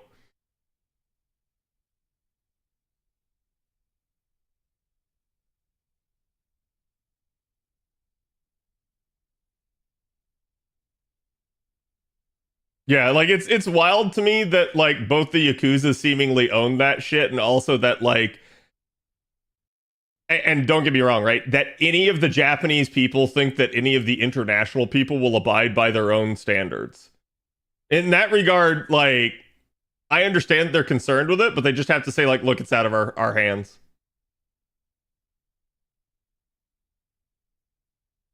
10 hours till maintenance or 11. I'm not in PDT. Yeah.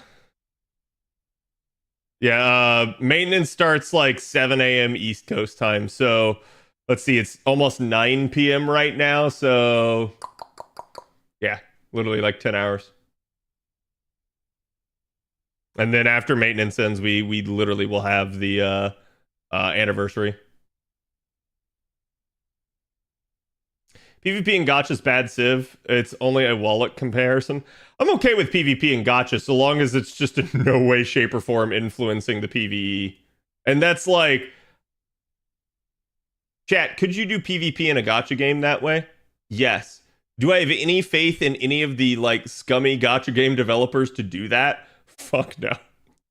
There's just no freaking way. They're absolutely going to like go, hey, wait, we could make this nerf also impact the PvE side of things, and then people will have to roll for another unit. And then we'll make more money. Let's do that. And that's you know that's exactly what would happen every time. They will gate rolls 100% behind it every single time. Yeah, yeah. Epic 7 has little to none PvE. PvP is the main game. I've heard that it has basically eternal PvE because it's the same problem that like isn't it the same problem that Genshin has where like you literally are just sitting there farming artifacts, like you're farming random stat allotment gear for forever, and that's the problem with it. Which I want to say, chat, people will complain to you that FGO's drop rates are bad. They are, but it's also FGO's end game. Because there isn't gear in this game. Once you have the unit, you already have everything you need. You don't have to roll a freaking weapon. You don't have to do anything else. The only other thing you can argue is you might need a craft essence, but craft essences in this game literally just work on everyone. So you only need a handful of craft essences in this game to be truly good, and over time you will acquire some of them naturally. So you really rarely ever have to roll for anything, and at that point, you're good.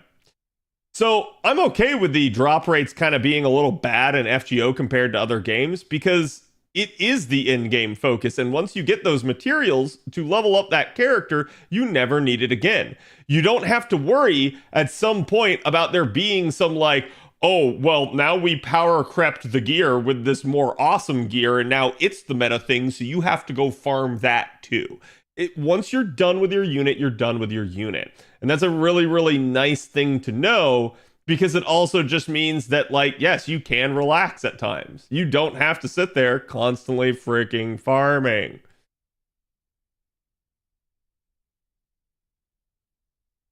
Play Epic 7, but only for collecting characters? Yeah. I will say, I do think the art style for Epic 7's really smooth and nice. However, I don't like most of the character designs for the game, which is wild to me.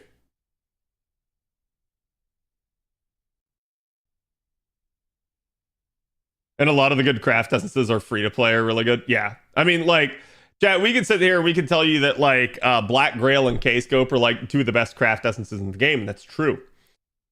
But after that, your best craft essences are usually your 50% Cs. And those 50% Cs are far and away the best ones amongst them are usually welfare. So, like, it's really, really nice that they do that, and they don't have to do that. Like, that's why I said, like, I feel like a lot of people criticize FGO. Like, they'll get stuck on, again, like, oh, well, the drop rate in the game is bad. And they won't understand that in comparison, it's really just not that tough. The game is exceedingly forgiving in so many ways that it didn't have to be. Now, maybe that's because it's old, or maybe it's just because the developers, at least originally, were not assholes. And they decided, you know, hey, we're gonna not give you the best gacha rate, but everything else will be fair. And I feel like that is the original design intention of FGO. I think the rarity of Black Grail and K-Scope are a problem currently. Yeah, and I think the developers have tried to help that along by releasing things like Rising Mud Rain or Wizard Marshal, but I'm not sure that it necessarily does because it just dilutes the pool more. So that just may be a problem on their end, where they think they have a fix and they think they're helping, but they realize that they're actually not in the end because it was a good idea in premise, but not in actuality.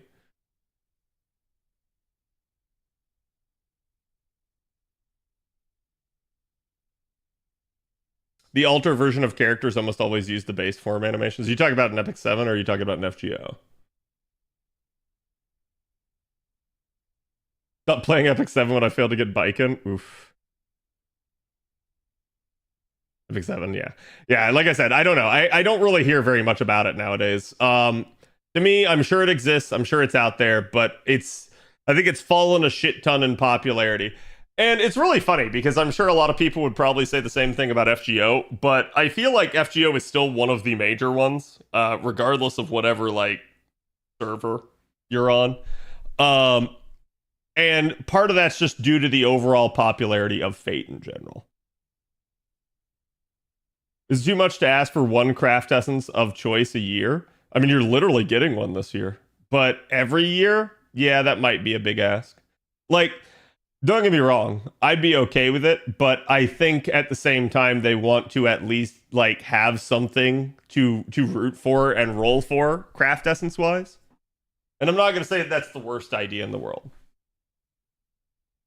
It feels like FGO ebbs and flows. It surges in popularity when events release, but it's like dead for 2 weeks of those events. Well, I've talked about that. That's the overall structure of the 3-week event scheme, and I don't think it works well for FGO. I think like it's nice for those of us that want to have like other things that we can do on the side. It's not as nice for people that want to play the game constantly, that want to be able to like devote a lot of time to it. And so I think that's where like in gacha gaming you have like usually two schools of players. You have like the casual player and the hardcore. And of the hardcore gacha gamers, usually they play multiple gacha games.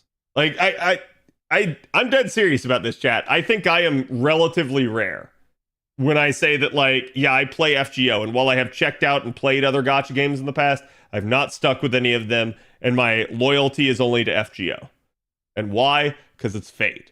So it usually doesn't matter what new gacha game comes out. Now, I'm going to be honest here, though, too. It doesn't help that most other IPs that come out with gacha games are cash grabs. And then you have, and what I mean when I say cash grab, every gacha game is a cash grab, chat. But I mean a cash grab as in like, it is just a shittily thrown together, quickly designed cash grab. They don't put any depth or any thought into the actual mechanics. And then when it falls apart, they're like, how could this have happened? And they never understand. But the reality is just that they didn't actually try to make a game fair and good for their player base, and so nobody stuck with it. So at the result of that, then you also have on the flip side, I'd say at this point, Kuro Games and MiHoYo that have come out and have at least said, you know what? We don't have a pre-existing IP to leech off of, but we're going to at least make the design of our games as good as we can. And I still have problems maybe with their designs, but they're the thing that I think you could say that you could hold true with these games is that the gameplay to them is relatively good, right? So regardless of how you feel about the minutia of it, it still plays well. It still usually is something that allows for a lot of people to play it and have fun with it. And it ends up being something that gets popular because of that. And so I think that's where, like, yeah, okay, unfortunately, I am on the side of people that, like, doesn't care for the MiHoYo games. Period. End of story. Kuro Games, unfortunately, with Wuthering, has decided to very much go the MiHoYo strategy for monetization. So I don't like that either. Now, I can't argue with them. It worked. They're now, billionaires, I'm sure. But at the same time, when your only popular gacha games out there besides things like FGO at this point are these other games, and I fundamentally have issues with their monetization and how they're run, naturally I'm just not going to find any of the other gacha games that come out appealing. So it's going to take somebody to actually break that mold. It's going to take somebody to actually come out with maybe an IP that does really appeal to me and that I would find interesting. And then, yeah, maybe I would be able to and be willing to try out another gacha game. But until that point, it's not a big deal to me. I'm not somebody that's addicted to the point where I go like, oh, I have to have, a gacha game to play 24/7. I'm literally somebody that goes, all right, if there's nothing to do, for instance, in FGO, I'm just going to go play another game. Period. End of story.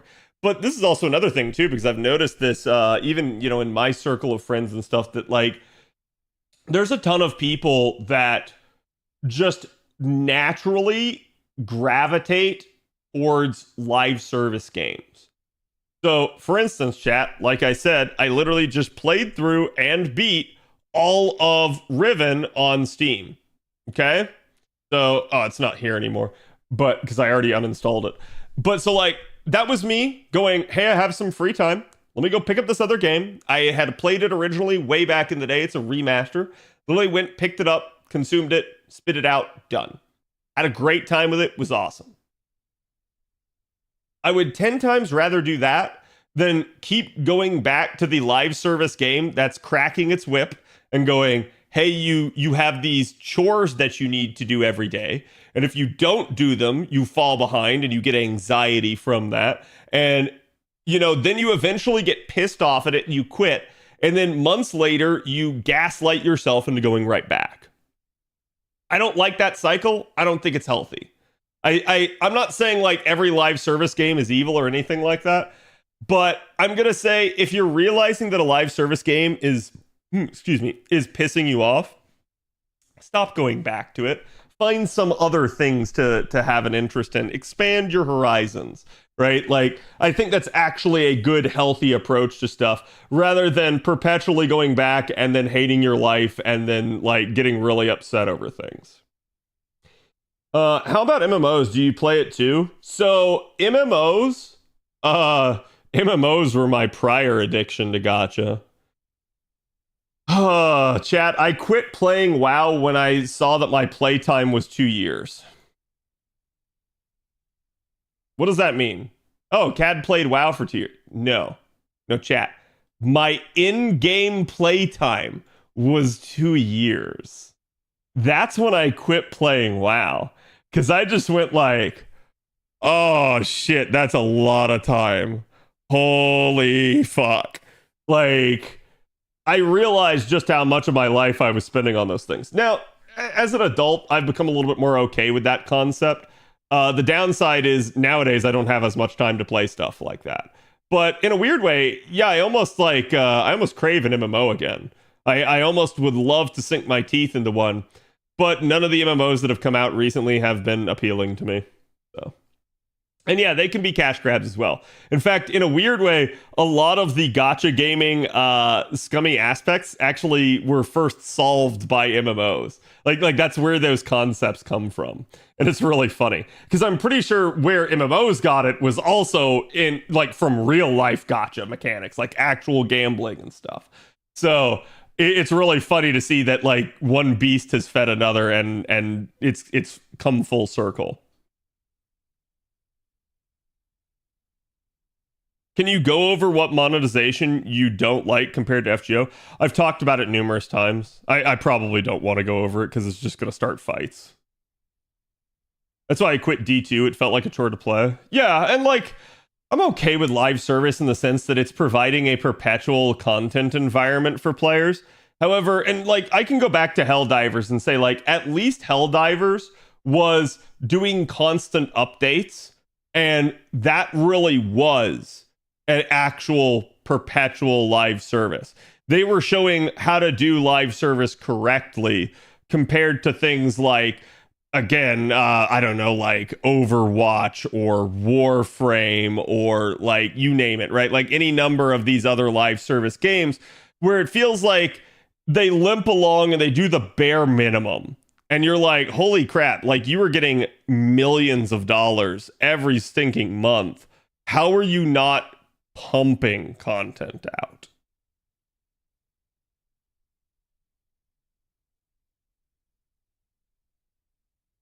I want to go back and play Final Fantasy 11. Oh, good luck with that. How about an MMO where you play gacha games?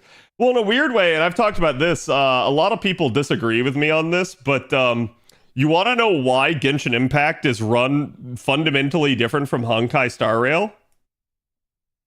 Honkai Star Rail is a gacha game.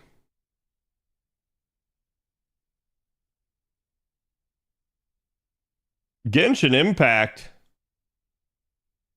is an MMO. And I stand by this. This is 100% how MiHoYo thinks of it.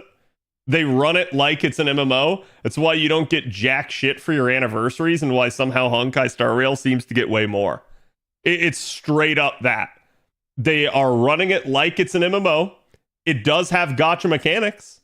So it's not a gacha game, but in their eyes, it's developed and run like it's an MMO. And that is why you actually have it getting treated different. And I think a lot of people don't really understand that. They keep nerfing the weapon that sucks. Wait, for what? Oh, for Helldivers, yeah. Plushy, thank you for the 9 months. Happy anniversary to you too. That's an interesting take. Oh yeah, I know. People get angry at me for it all the time, but I've kind of noticed this trend, and I had that theory all the way back years ago, and that theory has held true.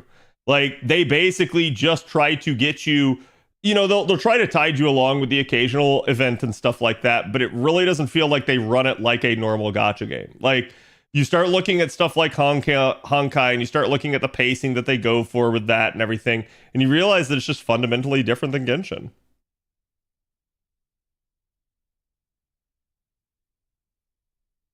I'm just watching from the sidelines, yeah. Any thoughts about playing Lethal Company again? Has Lethal Company been doing any updates? Like, I actually haven't heard. I haven't seen anything on the Lethal Company side of things in a while.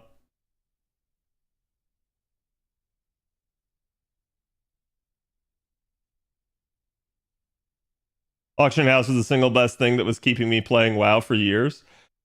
I have like a love-hate relationship with an auction house on any of those games. Lethal Company has steady updates. Oh, that's surprising. I feel like a lot of those games, they start out with small devs and they just pocket the cash and never expand. But it's good if they actually are. Oh crap, 5-hour maintenance? Yes. Yeah, we are getting maintenance early tomorrow. Please do not play those published or managed by Gumi. Okay, so Kimochi, who is Gumi?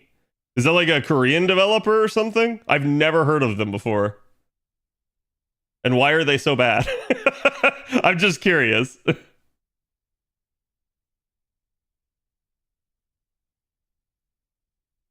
Plays at least once a week for a few hours or more often? Yeah.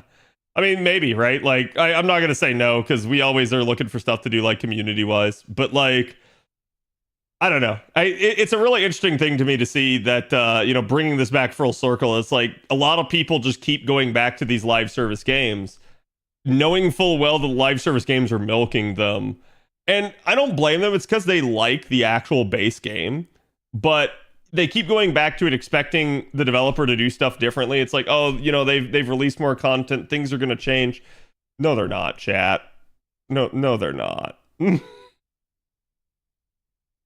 Gumi killed Chain Chronicle. Oh, right. Yeah, okay. Chain Chronicle was the one that we just had the interview for with the developer for that in Nasu. And that was actually really an interesting interview. Of the two, I preferred the playstyle of Star Rail, but neither captured my interest long term. Yeah, I mean, I'm going to say I'm not surprised if FGO players prefer the playstyle of something like Star Rail over Genshin. It's very similar to FGO. It's basically FGO if you only had one skill and a Noble Phantasm. And that's very interesting in that regard. I was playing their game before, yeah. Community don't come for the new game. No, I don't think that's the issue. I like Fate is super popular. However, I'm also gonna say this. This is gonna sound really weird for me to say because like FGO makes a shit ton of money, right? But I do feel like a good chunk of the Fate population is broke as dicks. What do I mean by that? I mean like there's a ton of Fate fans that they played the visual novel and stuff back in the day. You know, basically by versions of piracy. And they have latched onto that. They've latched onto a lot of the other stuff. And that has allowed them to keep being fans of the series. But it's also why there's such a like huge contingent of the Fate community that, for instance, doesn't like FGO. So I suspect that's where a lot of that's going on. And I'm not saying like this is a get good scrub type argument. It's more of a like or like, hey, no, like no poor people allowed or something like that. Just that I do believe that a lot of people harbor a grudge because they come from a background that does not have the, you know, sort of flexible spending money to be able to spend on something like this. Which is really sad because I do feel like at minimum FGO's got a great story and you can play it free to play and there's no problem with that. But I think that is the way a lot of the community believes. You say privacy, I say acquirement. Sorry, for what?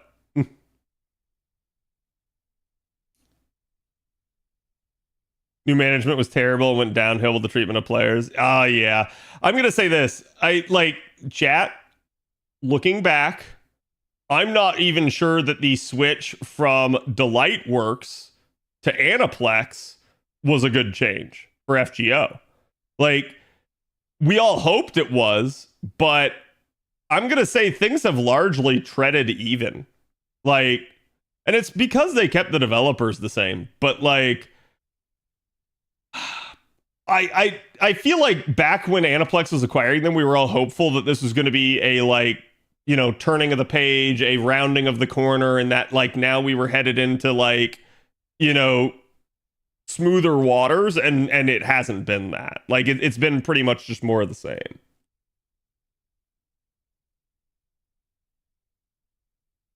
I'm playing FGO free to play for years and got no issues.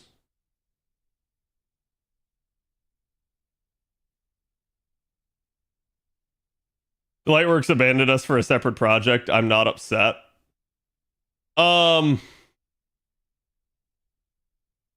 Like, I'm not trying to say that Delightworks was good either, right? Like, Delightworks definitely was doing some dumb shit.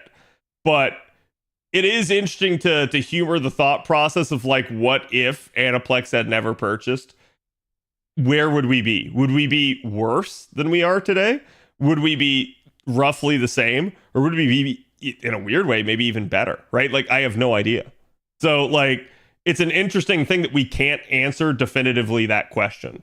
And that it basically ends up being a case of like, yeah, we're probably treading even. I don't know, right? Like that's just odd to me. And it definitely makes me a little bit more worried that Aniplex, I think while maybe it has allowed the developers a little bit more free reign in some respects, it also feels like maybe they've tightened the screws and made it a more monetization focused approach in some of the other respects.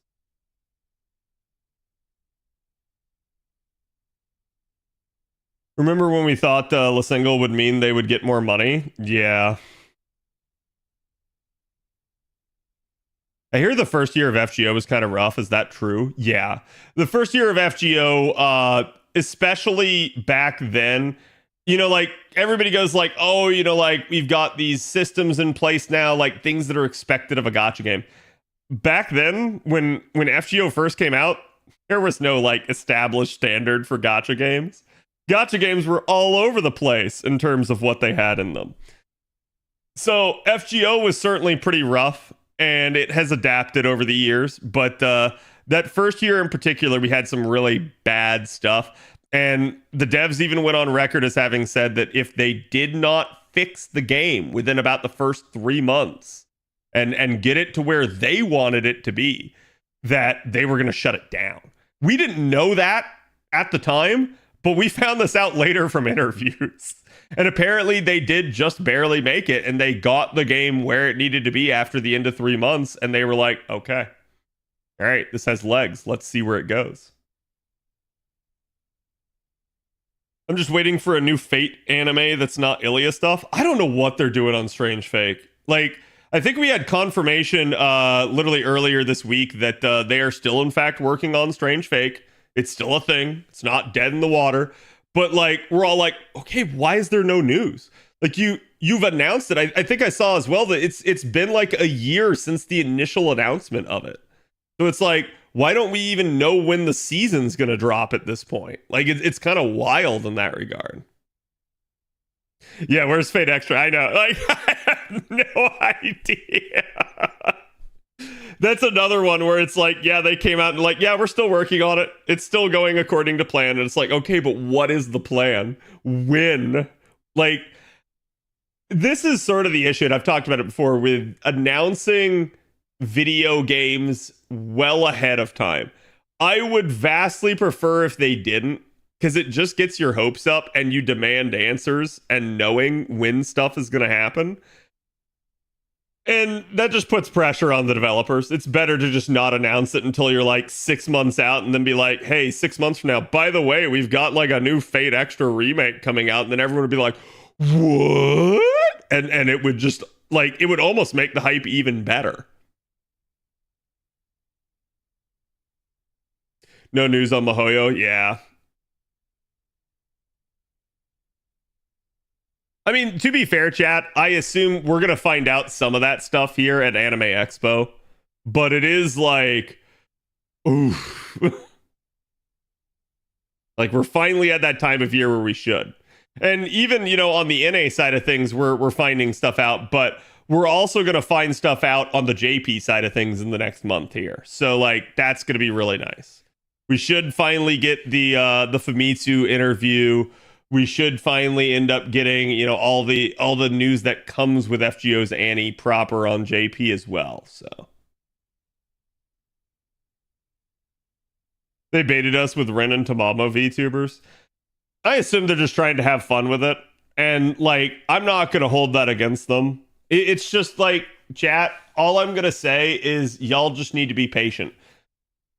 I think it is unreasonable to sit here and maul over where is it when you don't even have a date. Like, and I've said it myself, like yeah, I wonder when the hell they are going to come out with it. This seems kind of ridiculous, but until they announce, there's no point like losing sleep, losing brain cells, getting angry, any of that, right? Monaru, thank you for the prime. Chat, can we get some love? And Mishoto, thank you for the tier 1. I appreciate it as well. 2 brand new subs back to back out of nowhere. Enjoy your emotes. Welcome to the channel. And again, let me know if you guys have any questions. They can't even confirm Fate Extra to release this decade. Yeah, I mean, like, I assume they could, right? It's just, to them, from their eyes, there's no use talking about it until it's ready. Like, I think that's a little bit the Japanese mentality on things. But yeah, it's odd to me that they went ahead and announced it early then, right? Like, you can look at the same thing. It's like the same problem that you have with Elder Scrolls 6, where it's like they announced it like years ago now, and only now are they beginning to work on it properly. So that's kind of the problem at this point. I got hit with an ad. That was my motivation. I'm sorry. Metroid Prime, that was a fun ride. Yeah, and I can understand that they thought that Metroid Prime was like ready, right? Like they were sitting there going like, okay, it's actually getting worked on. We have a studio. It's in progress. Let's go ahead and announce it. And then all of that fell apart on them. And then they had to find a new studio, and it didn't go according to Keikaku.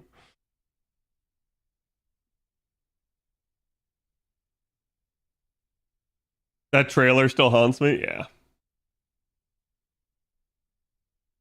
I hate the 2.5 minutes of ads all at once. Listen, chat, it can be way worse. And I'm not saying that to like intimidate you. Just that I think it's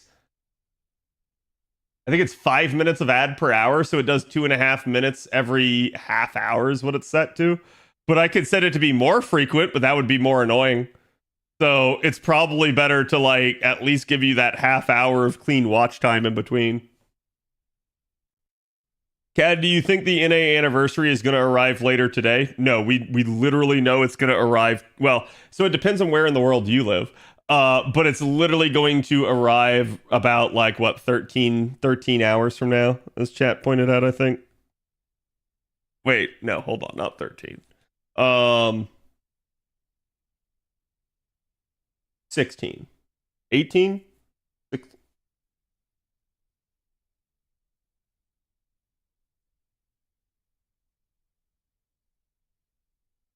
Two and a half till midnight, plus 12 is 14 and a half, plus 3 more is 17 and a half. Okay, yeah, it's like 18.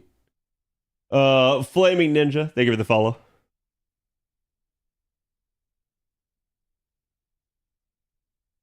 They're having maintenance in the middle of the day, so it happens at basic reset.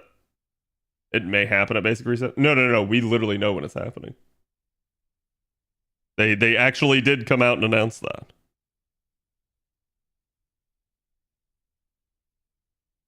Did you account for the curvature of the archetype Earth, though? No. I did not account for the Coriolis effect.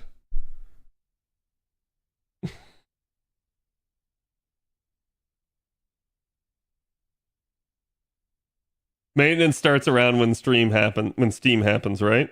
Wait, Steam? Stream? Yeah. Actually, no. The maintenance will be before the stream begins. Quite literally a bit before, so. But like I said, we'll be on. We'll be watching that. What am I doing? There we go. Press that button. And now I want corn dogs? That's right. And hello, Pion. How's it going? Annie will be on Saturday, yes. Like I said, check the pinned message. That gives you the times. This month was anniversary. Was FGO anniversary, Brand Dust 2 anniversary, Blue Archive anniversary 2? Can I just say, I have never seen any gameplay of Brown Dust. I have very rarely ever heard of anyone playing it. But regardless of any consideration for how good the game might be, that the name Brown Dust has got to be one of the worst names for a gacha game that I have ever heard. I'm sorry. People have started to shoot off fireworks and my collie is starting to freak out. Well, yeah, I mean, now it's actually the proper weekend here, so people gonna do that. Brown Dust sounds like an old fart or something, pretty much. Plays neat, terrible name though. Survived a Category 4 hurricane. How about you? Are you in... I'm going to assume the Yucatan.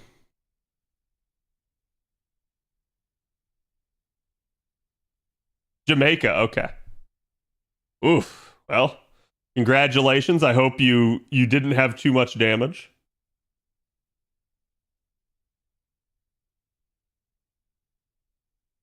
When do you think they will reveal the JP Annie unit? JP Annie. They never reveal it ahead of time.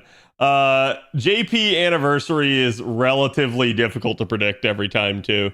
We always have some guesses and sometimes they're good, but we have had some anniversary units that just came out of left field that like nobody was guessing. So for instance, Castoria, heck, even Koyenskaya. I still remember people being like, oh, we're gonna get Koyenskaya, and it's like, yeah, sure, buddy. Like, nobody actually thought we were gonna get it, and it was just the copium of, like, Tamamo fans saying that.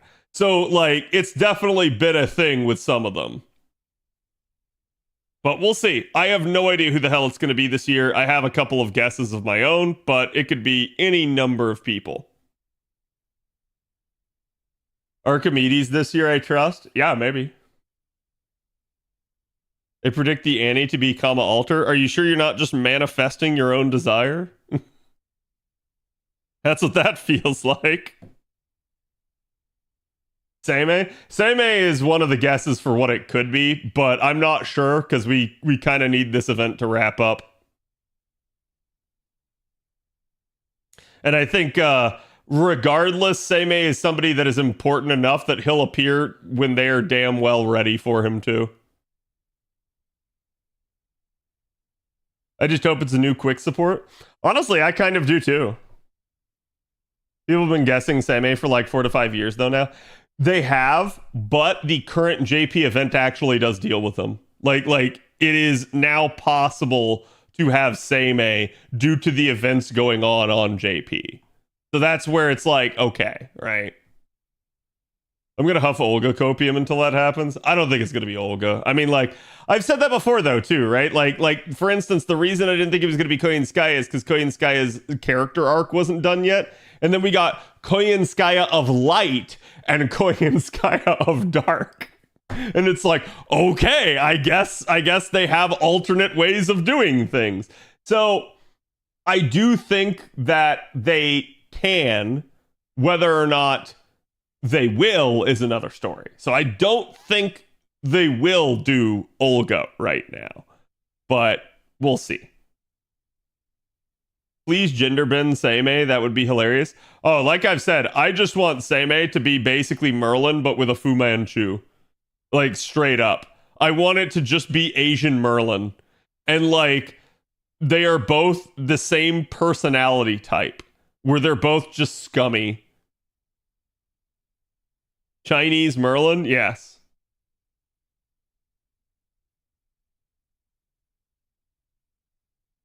Like, hold on, chat. I don't know if any of you are talented with Photoshop.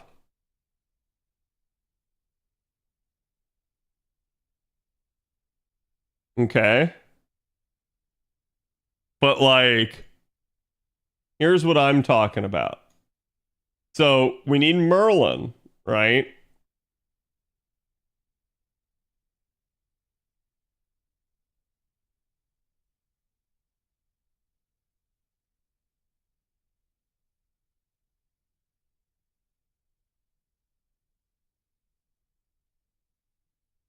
We need Merlin, but we just need it, like, set on this body. Sturge, thank you for the 62. Use paint and draw a mustache on him? Oh, so you're saying, like, just something like this? Well, yeah, my thing is, like, way too big still for it.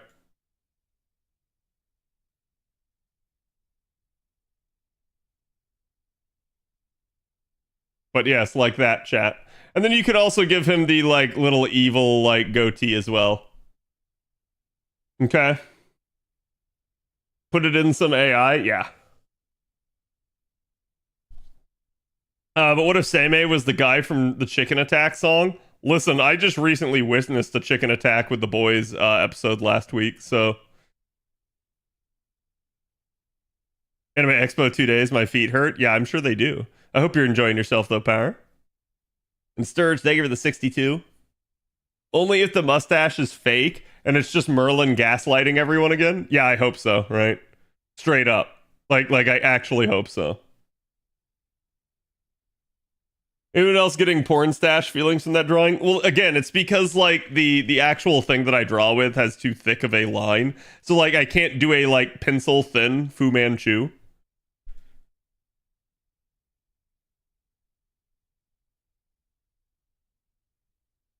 Okay, chat, hold on.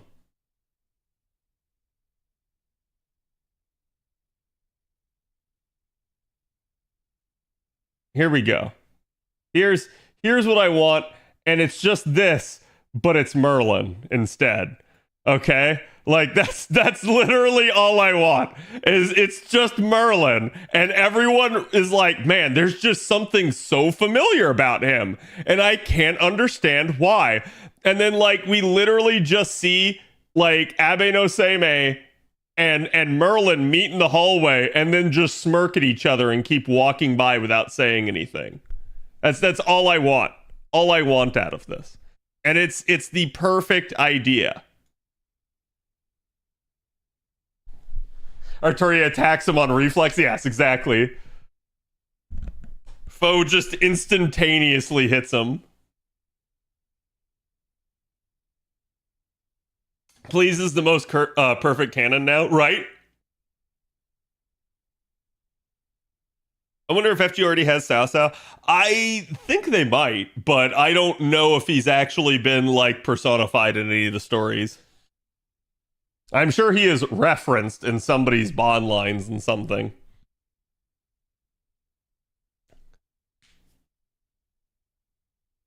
Foe servant gender bent though?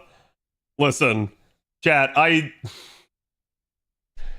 still feel like my pet theory for who Foe actually was could one day come to fruition. I still feel like that.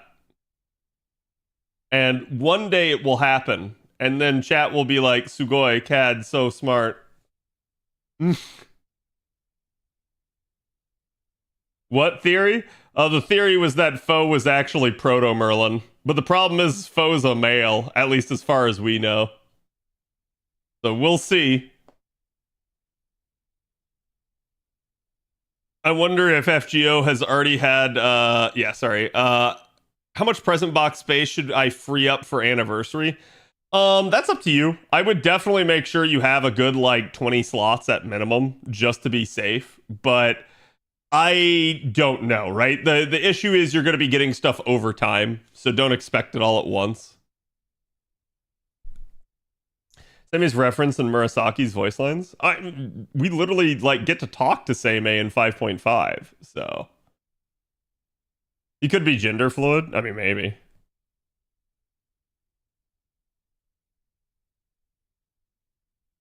Some are males, new servant win.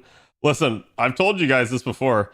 I have no issue with there being male summer units. Unless it actually begins to impact the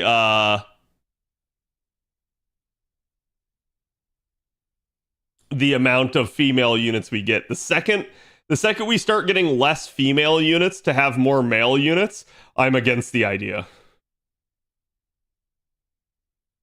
Yep.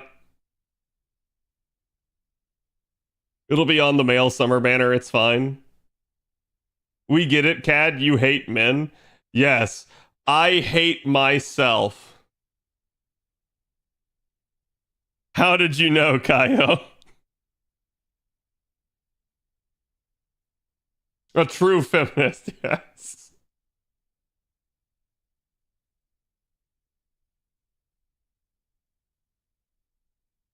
If the choices that they make their kits way more insane, nah, I'm not a fan of that. The game already has too much power creep. I want them to actually tone power creep down, because I feel like with every new like crazy power creep unit that we get, like an entire the rest of an entire class gets invalidated. It's not that you can't use them, it's not that they're not good, it's that one of the options is so damn good that when people are like, hey, I'm new to the game. What, like, saber should I get? And it's like, you have to just go immediately, like, that unit. That unit is the example for, like, it solves everything. It's like the Swiss Army knife. So, like, that's the problem that I have, is it fundamentally reduces the game down to, like, well, if you want to be good, roll the best unit. And if you want to actually collect the units that you want, well, you're just going to be bad at the game. And I don't think that's a good way to have the system work.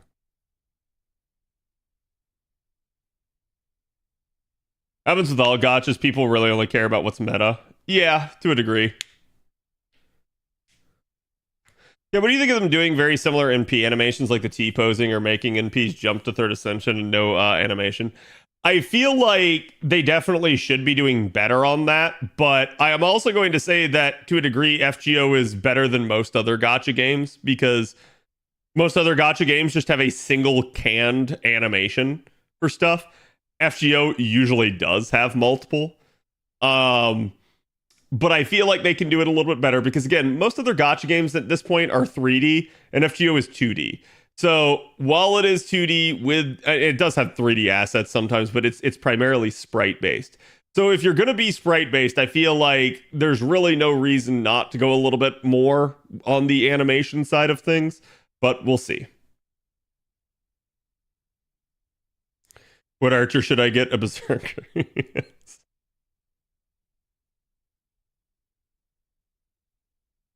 With like alternatives to Castoria and Kain of Light, imagine we got Summer Ereshkigal and she becomes an alternative to Castoria. Okay, but why? Like, I'm not trying to like poo-poo the idea. I'm saying like all you're going to do if you give an alternative to Castoria is create yet another like broken as dicks unit. Because you literally have one of the most broken as dicks unit that you're using as an example. So if you have an alternative to Castoria, there are now 2 Castorias floating around. And that means that you can form triple Castoria in effect, right? Because you could already form double with your own and a support.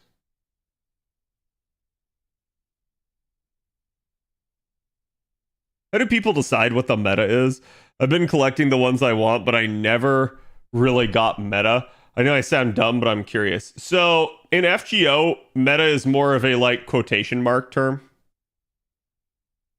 You could argue that there's no meta in FGO because it doesn't matter. But I think what we consider to be meta is usually quote unquote the farming meta or the like challenge meta, in which case there is like usually a easy high octane solution for the majority of situations.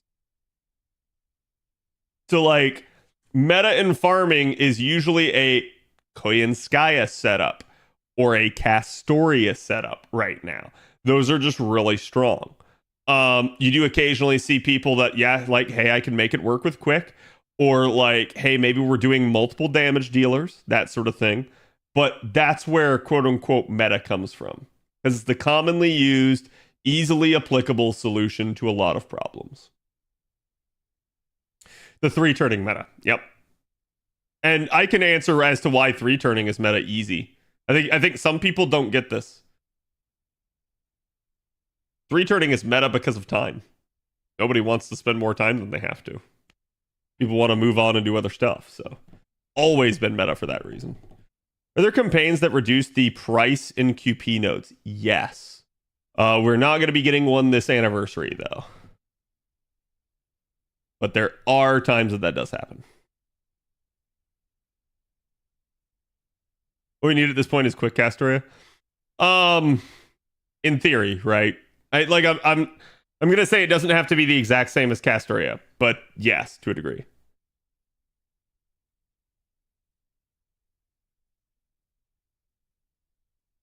Any after stream or after reset? Huh?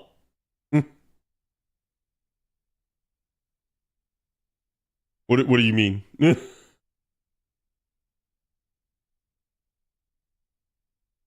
So I'm bond grailing my Saber Altar at the moment. Plus waiting for her new upgrade soon.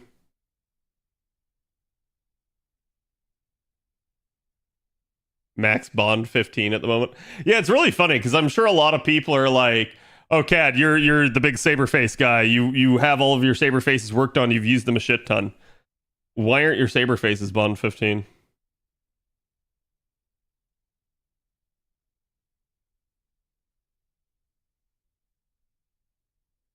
I don't know. I try not to overuse them. And this isn't always the case. There's definitely times where it does happen. For instance, chat. I know many people that already have their Castoria bond 15. I'm still doing great on her. It's because whenever I have the opportunity to, I don't use her. At this point, I'm just preserving her as much as humanly possible. I'll say this. That attitude towards bonding would change if they ever included, and I've called it this before, right? But bond overflow. If you ever allow for bond overflow, which is the concept that when you hit, say, like bond 15, you can no longer gain any more bond. What if instead it gave the amount of bond that that bond 15 unit would have and divvied it up to the other units in the party? It would basically split it 4 ways. If they did that, I'm fine. That means there's no more bond loss on using a bond 15 unit, and I can still use my favorite unit as much as I want. And I'm going to tell you this. I believe this sort of system is inevitable. Inevitable. It is a matter of time until they finally do this. Here's why. I think eventually the developers are going to realize that there is an extreme synergy between using your favorite units and enjoying the game.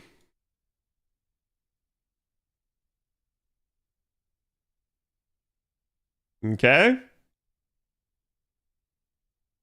And the more they allow you to use your favorite units, the more enjoyment you have. The more they penalize you for using your favorite units, the less enjoyment you have.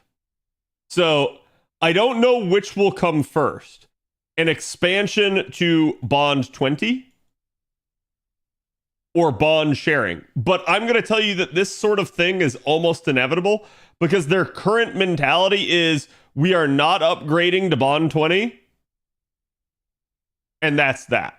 And I'm like, yeah, you're going to quickly realize that people are not pleased about that. People are not going to be pleased about just sitting there, wasting bond to have to use their favorite units. Wouldn't a flat bonus percentage for max bond be probably easier? What do you mean by a flat percent bonus?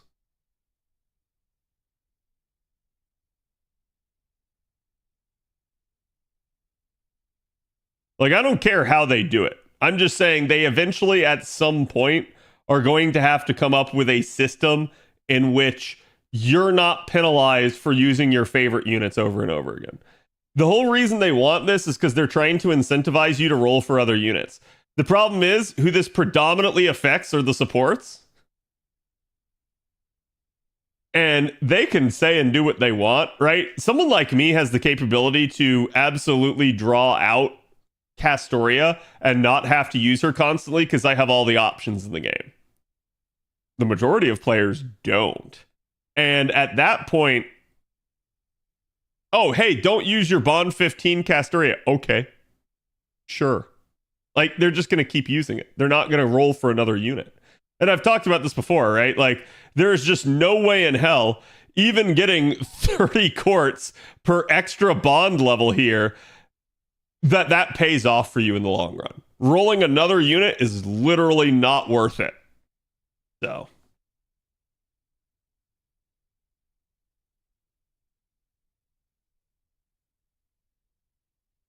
How much bond do we need to get for a lewd scene? You'll never have it. Do you think if they end up making Bond 20 a thing, there's a chance that a Bond 20C with decent stats? We know that there is some system that they are working on to improve Bond Cs. And they have told us to get as many Bond Cs as possible right now. So again, chat be working on getting everyone to Bond 10. That's not really feasible, but like, we know they have a plan to do something with it. We just don't know what it is or when it will be implemented. So, hello, Squeege. No, we're getting it tomorrow model. It might be like class score. Yeah, I have no idea, right? Like, I have no idea what their intent is. Just that we know they're looking at bond Cs. What, they add like a 16th bond, but it keeps filling after, say, 1 million? Yeah, like a prestige system. You could do something like that. I mean, the weird part about that is, would you need to keep purchasing a bond grail every time? Because if you have to do that, that's also a non-starter. Why? People will eventually run out of bonds. Sorry, rare prisms for it. So it's just going to delay the problem, not like not alleviate it. Honestly, right now, just reduce the bond Cs to 0 cost because they are generally worse than most normal 4-star Cs. Generally worse. Chat, in most cases, I'd rather take a 3-star C. The problem with a lot of bond Cs is they're just not good. Like, even if you were to like give them 1,000, 1,000 on the stats, heck, even 2,000, 2,000, there are plenty of bond Cs that people just wouldn't fucking take because they're not actually good enough. There's plenty of times where you go like, oh, well, I need this amount of charge, or like I need this sort of special effect, and you end up taking a different CE. So I've seen a lot of people wonder, like, are they going to turn them into passives that are always on? I think that's something that's possible, but chat, that's a lot of power creep out of nowhere, right? And not everybody would be equal, okay?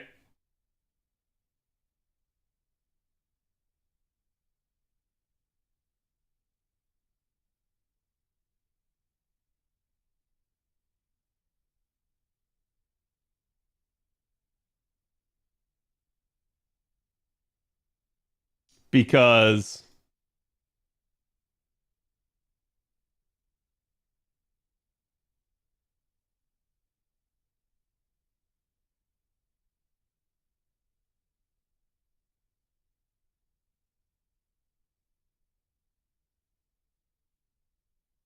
for instance,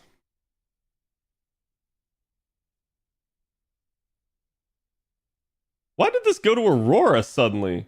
Oh, okay, no, sorry, it is the right one. So basically, chat, not everything would be equal. You have Melison's Bond C. And this just literally increases the party's arts and buster performance by 10% each when she's on the field. So you make this passive, that's just really nice. That's really good. Similarly, though, we have Ariadne's Thread. And this is Asterios' Bond C. And when equipped on Asterios, it increases the party's quick performance by 15%. And you're probably like, well, Cad, that's 15% to the 10% of the other ones. You're right. Here's the difference. Melisson actually is the beneficiary of this. She's literally going to get extra damage. It's going to make one of the most broken units in the game even more broken. Asterios gets quick up. You're never going to be using quick units with Asterios. So this is just an utter absolute dog trash Bond C. This does fucking nothing for him and his singular quick card. Like, it is what it is. You're just not going to freaking use this. So they can do that. But yeah, it's just going to represent even more power creep because the early game Bond Cs are just not designed as well. Period. End of story, right? Oh, did that not redeem a dance? Hold on, let me...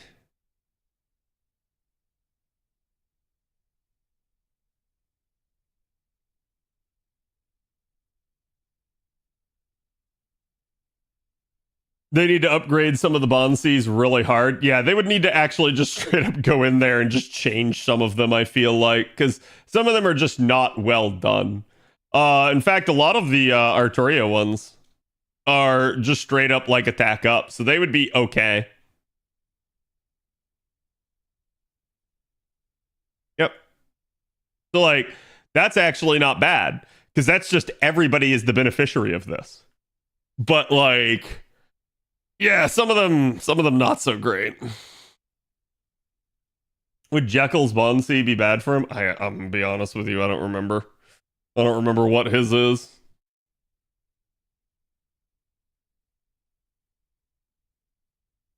Increases the party's buster performance on the field. No, that's not bad.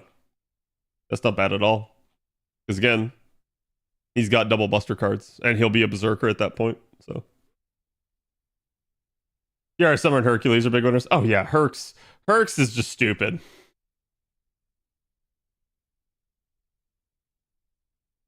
right? Like literally just having Castle of Snow. This already stacks now with the rest of his kit. So just having this as a passive always on is like, ooh, okay. And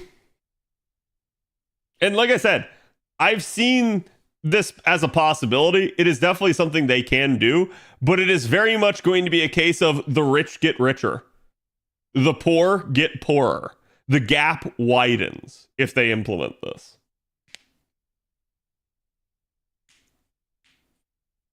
Bonsi tier list win. You really don't need a tier list because, again, tier lists are kind of crap, and all you really need to know is which ones are good.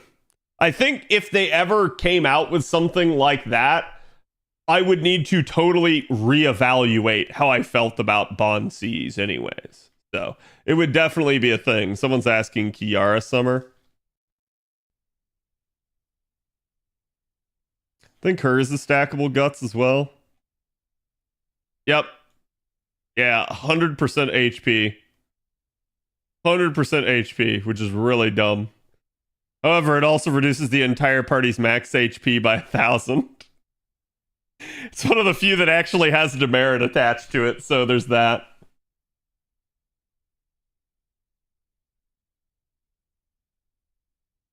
Heracles Rider Bonsi. Or sorry, not Heracles, Achilles. I think his is just quick up, isn't it? Or am I misremembering? Or is his invincible? Yeah, party invincibility, 1 attack, 3 turns. Definitely not a bad thing. And so, like I said, this would be a really interesting idea because there's also certain fights in the game where the enemy gets, like, the enemy moves first. It gets a beneficial effect before you ever get to take a turn. So, like, it'll apply some sort of gimmick to the party. If you have something like this, you invalidate it. Like, let's say it was like, oh, hey, I'm immediately going to, like, fire something off. Too bad. I don't care. I'm invincible. To be fair, you already can do this with craft essences, but it's like, it's kind of nutty when you start thinking about that. In a weird way, it would be really nice. It would actually shake some things up, and it would breathe some life into some units that maybe didn't have it prior to that. But yeah, right? Like, that's definitely a thing. And it may be, like, for instance, in his case, oh, look at that. NP damage up of 30% for himself. If this becomes a passive effect, chat, Achilles doesn't need an upgrade. He's good. He's got a shit ton. Right? So, definitely nice. Georgios Bonsi is what saved me on the God Juno fight. Yeah, Georgios is really good.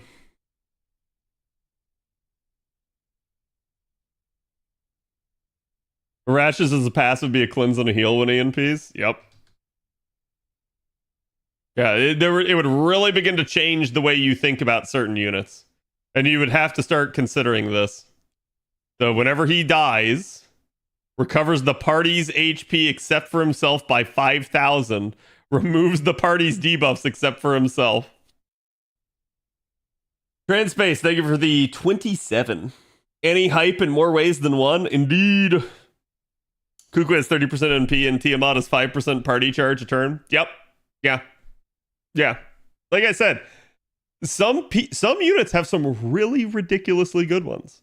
That if you actually have that, all of a sudden, things start to change for that unit. You start opening up some broader horizons for them.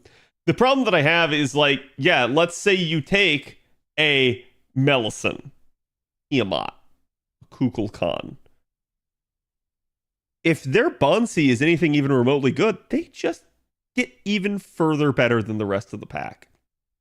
And the only people that are going to challenge that are somebody that was not as good as them that maybe has a even better, more cracked effect, and it narrows the playing field some. And I'm going to say in the majority of cases, it's not going to be the case. Because again, newer units, again, tend to have a little bit more power creep over time. So, imagine if they added a flat MP, 50% MP charge to most Bonsis. I'm going to say if they added a flat percentage to a lot of them. So the change that it would make is it would start making everybody really try to rush bond 10 on key units. It would also really, like something like that, it would begin to invalidate other craft essences besides Black Grail. Because almost every unit in the game can start from 100%. And I'd say the majority of units now can start from 50. So, like, you give 50% charge for free to everybody, everyone's starting from 0. Like, at that point, it's just a thing. And the units that have already the capability to start from 0, they almost go like, whoop, where it doesn't matter anymore how much charge they have. That, like, so for instance, what if I told you, like let's go look at Melisson, right? Okay, Melison's big deal is that she can start from 0. So she's got 30% charge right here on the first skill, all on a 6-turn cooldown. That is really nice, right? That is something that in a conventional Koyan Skya setup can be doubled up. So that means she has 30% on turn 1 and 30% on turn 3. And this is really funny because I've talked about this before. But basically, then you get to her third skill, and she has 100% charge. This means that Melisson has 160% charge of her own. This is easy for her to start from 0. Now, the funny part about this is, chat, Melisson could still start from 0 if this skill was 50%.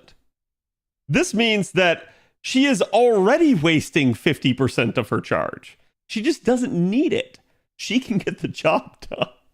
And the reason for this is because if you start considering a Koyan Skya and Oberon setup, and you start thinking about the 3 waves, double Koyan Skya usually has their charges go off in the middle turn.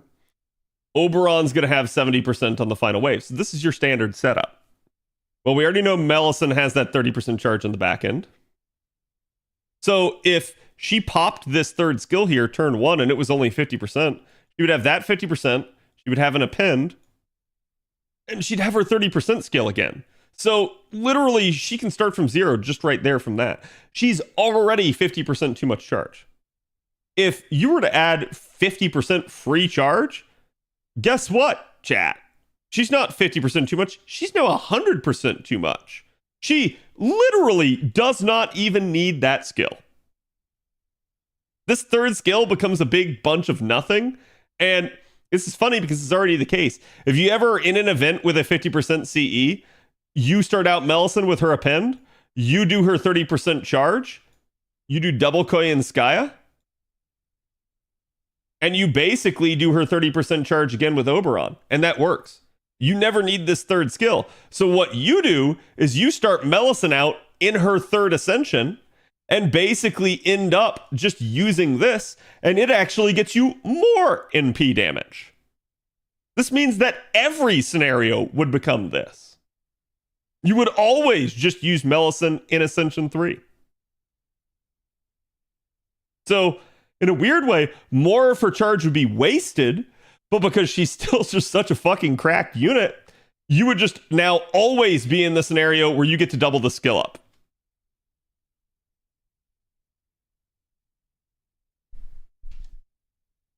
So think about that.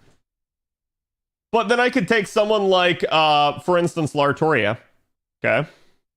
I'm not doing this to compare her with Melisson. I'm doing this basically just to, oh, God damn it.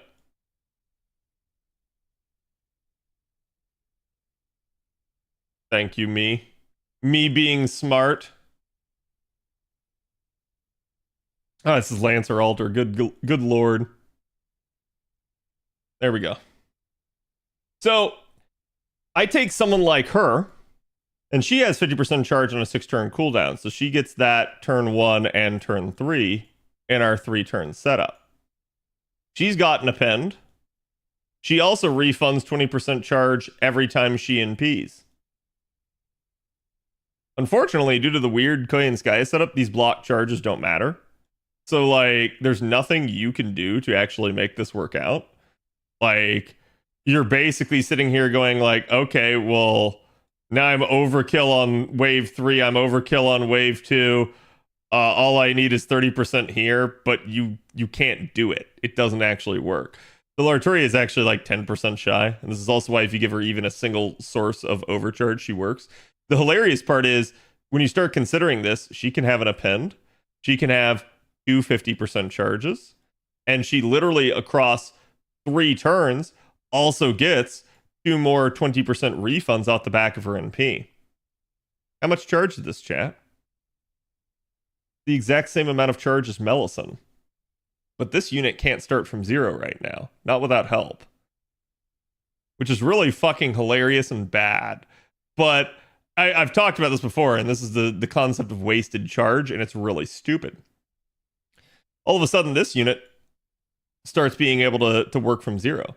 But it becomes even more hilarious because you can provide up to, you know, right now, I think it's 270% chargers with double Oberon and a 50%, so you can have 190% provided to the party.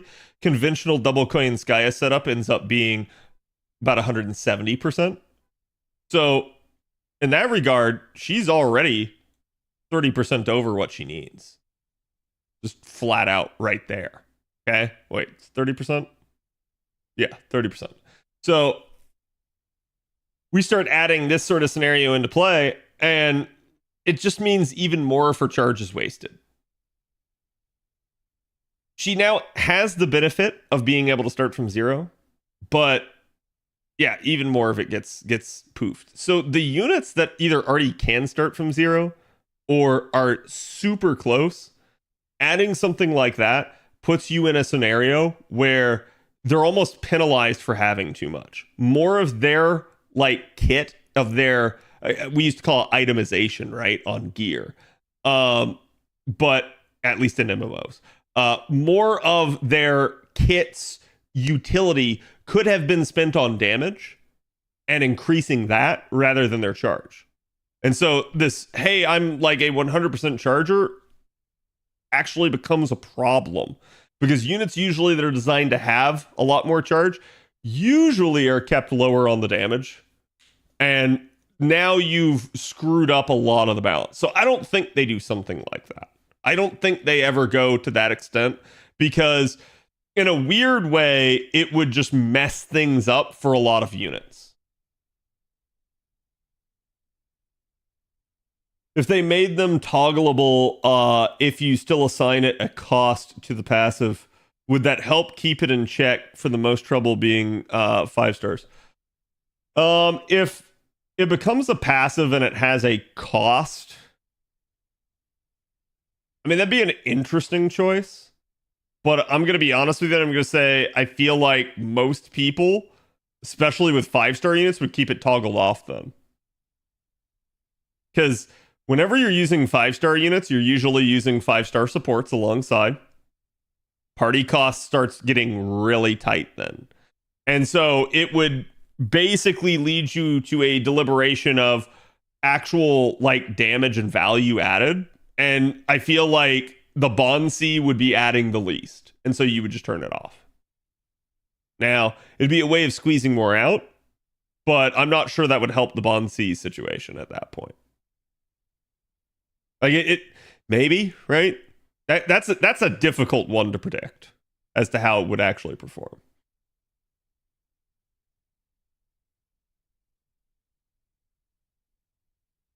Maybe that's why they didn't do it to her summer version. Possibly, right? And I do think, like, if you start considering things like the Bond Seas becoming passive and potentially providing boosts to the units, it starts to at least make a little bit more sense as to why you maybe don't see upgrades to as many of the units. Maybe they start slow rolling it once they realize that you're going to have that Bond Sea. Because they maybe don't want to make certain units too powerful. But if that's the case, then we should also be able to like trace that back and look at all the units that have been getting upgrades and go like, okay, do they have a powerful Bond Sea or not? I don't know, right? So let's, one of the most recent ones here is going to be Musashi Berserker. Let's go take a look at her, because I don't remember what her bond C is. I think it's NP gain. Oh no, okay, it's NP damage. Yeah, no, hers makes no fucking sense. Hers makes 0 sense. She would just get even dumber in that scenario. So, yeah, and it's also like it's NP damage, so it's one of the buff types she actually doesn't have. That would scale incredibly well with her. You had 30% NP damage to her raw numbers. That is multiplicative scaling, and that's going to go really well. So, I don't know, right? I feel like if that were the case, then we would start to see them only buffing units, and we would have a established pattern where it's like, yeah, oh, hey, the unit just happens to have a really shitty bond CE, but they were also kind of bad and in need of a buff. So let's just go ahead and give them that buff preemptively ahead of this major change that we have coming. But, you know, maybe they don't care. Maybe they just want, you know, like, maybe they want Musashi after years of like people deriding her being NP gain focused to like, oh, suddenly she's the best. I don't know, right?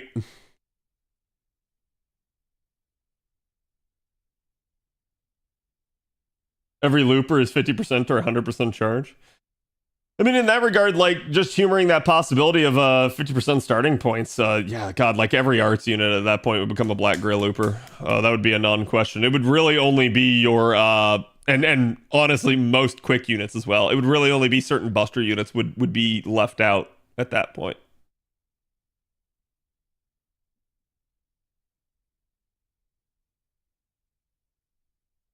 That's just like another thing to balance around, and the power granted behind Bond 10 is kind of Papega. Yeah.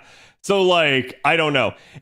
I can appreciate it from the standpoint of it would be a really cool idea for one, shaking things up balance-wise, and two, giving the players something to work towards, right? Like, every unit you Bond 10, you get more. This would also keep units focusing on Bond 10, or sorry, keep players focusing on Bond 10 and keeping them away from Bonds 11 through 15. So you would not be consuming as many Bond Grails, and then you would not be getting the 30 courts as well. And I'm going to be honest with you, that might actually be healthier for a lot of free-to-play players, because they wouldn't just be wasting all their rare prisms on Bond Grails anymore.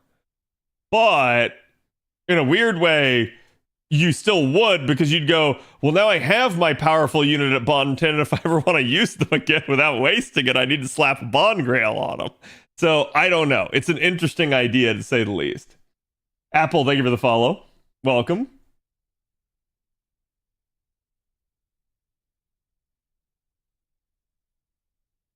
And Sleepy Ash, thank you for the, thank you for the 1 year. Too many more? Yep. Especially making me fall in love with FGO again. I'm glad to.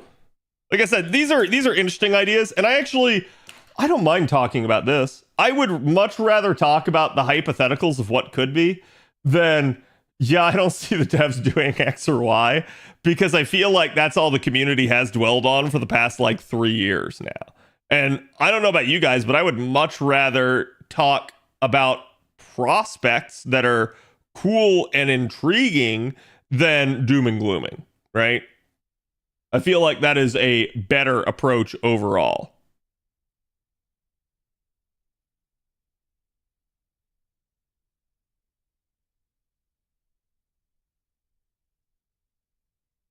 Merlin Chengong Photoshop is in CAD chat via Discord. Oh no.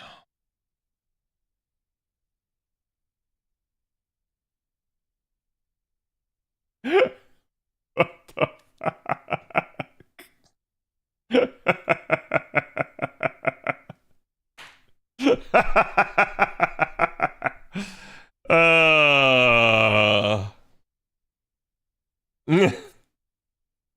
The mustache. Well, I like how we basically use strands of Merlin's hair for it.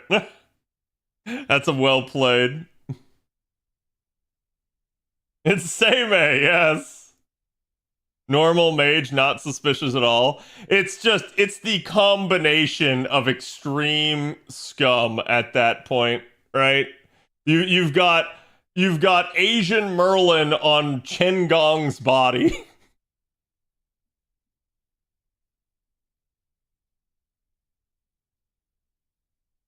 Giorgio's plus Battle of Camland. Yeah, I mean, I think the concept at play that is wild to me is if we start making this passive chat, like, yeah, you get this. This is really strong. This isn't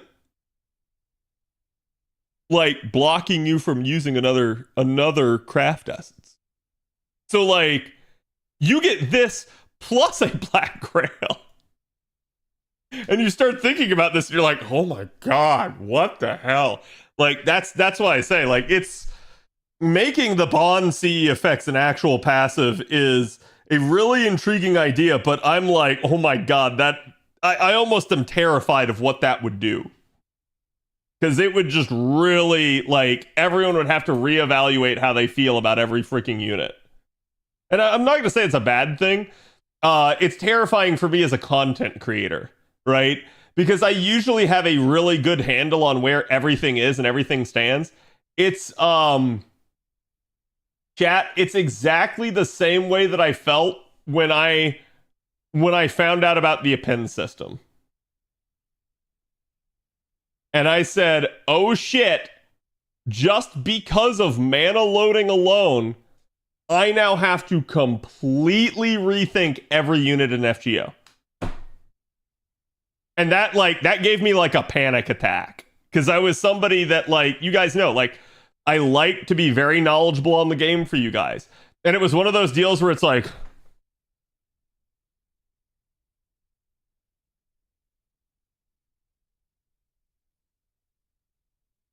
what does this mean? like, oh my god, this unit performs completely different now. They're able to 3-turn when they weren't before. Oh my god, this unit is now able to, like, stack these buffs because of this. Oh my god, this unit is now able to do blah, blah, blah, blah, blah, blah, blah, right? Like, and it just kept going. And it was also the fear that, like, well, now I don't know off the top of my head X or Y. So it's like hitting just a gigantic reset button on all of your knowledge. Think of the content, though? Yeah. I thought Abe was from Japan, though. That's true.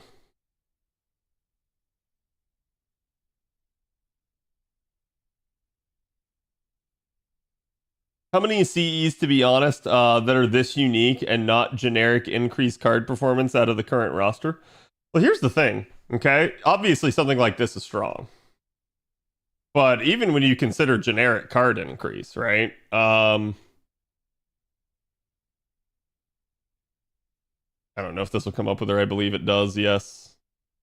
By the way, I'm at the point now where I actually do believe that fandom needs to just get a lot better on their AKAs. Because there's terminology that people use to define many of the units in the game that fandom used to do a really good job of detailing, and now they just don't.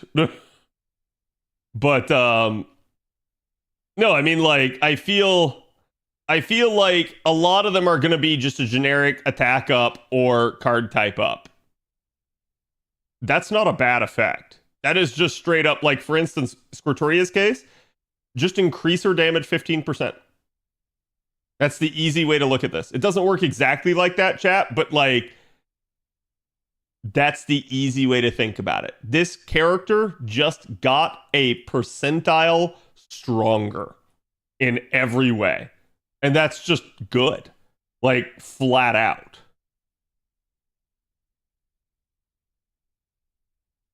Yeah, do you think that we get Annie after maintenance tomorrow? Yes, 100%, because that's actually what's talked about. Like, chat, we know that's the case. And like I said, I'm going to be covering it for you tomorrow. We're going to be covering the live stream. I will be live by probably, and I say this, I may go live earlier, so it'll just depend. But I'll be live by about 1 p.m. my time. So that's 6 hours before I'm normally live. Okay? We're going to cover the live stream. We're going to basically do the GSSR, do the rolls. I'm going to be rolling NP5 Arcuid. And then we'll go from there. Because like I said, I'm going to be doing a lot of farming. So I don't know if I'll be sticking around or if I'll be tired from the long stream at that point, but we'll see.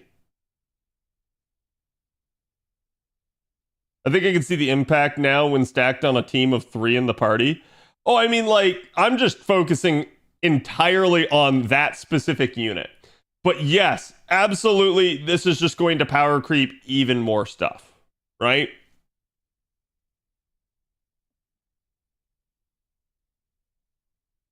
We eat grilled squid, nice.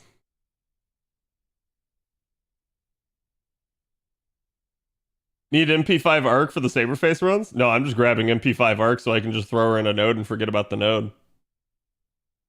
Right up. Also because I really like her design. Trying to keep multiple Twitch windows open for all the FGO streams coming out of the sewers.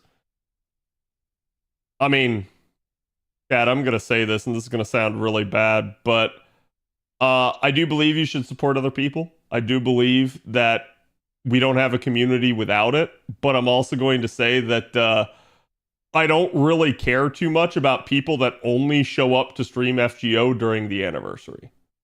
That makes any sense.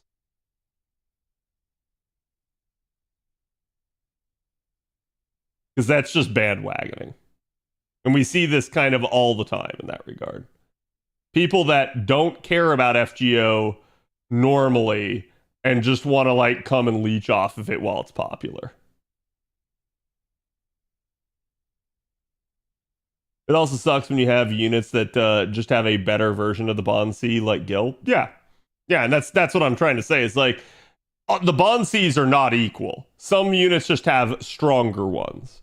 And it's still going to be a really good thing for every unit, but and Chad, I'm also going to say this. While it absolutely would change the considerations of things, it also wouldn't. Like, I can look at a unit like Squirtoria, and I could be like, Squirtoria is this strong, okay? Squirtoria is X strong. And I can do a unit analysis, and I can show you guys the damage numbers. Well, that is the standard. That is what you should judge her by. But then there's Squirtoria where she's X plus Y strong. And then she does this damage number. The problem is this requires Bond 10 to unlock. So it's a thing. It can definitely be worked towards. It can definitely be something that you can factor in. But it really shouldn't be a normal consideration for comparing it to another unit because of the amount of time and effort it will take.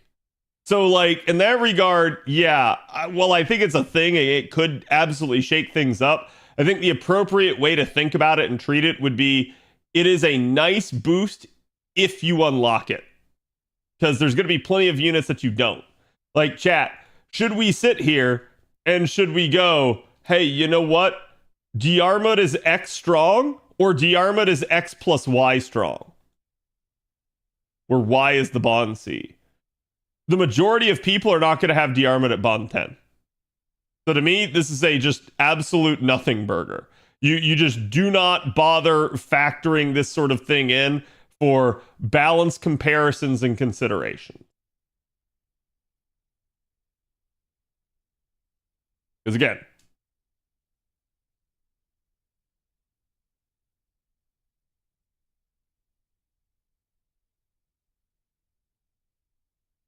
it's like the old just use Herc with his Bond C advice. Right. And like, I've tried to talk about that before, how like Herc's a great unit and his Bond C makes him amazing. But for the vast majority of people, telling them, oh, hey, you should get Herc so that when you're power leveling your original like way through story, you literally can like, you know, abuse Herc for his ability to like proc guts constantly is bad advice because you're not going to have the Bond C on Herc. The only way you're going to have that is if you take someone else's Herc. So, like, yeah, I agree with that. And I feel like that's kind of the poor advice that we saw given out in FGO for years. And I've always tried to combat that sort of stuff, but there's nothing that you can do about it. The banners come out tomorrow? Yes.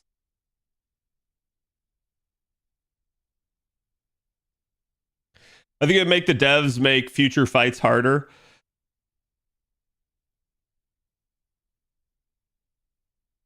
Maybe. It'd be a difficult thing to balance around in the same way that class score is, right? Because like they don't control who you bond. Maybe Diarmid is your main squeeze and you fucking love him and you have a 120 Diarmid and you literally have him bond 10 and have his X plus Y unlocked.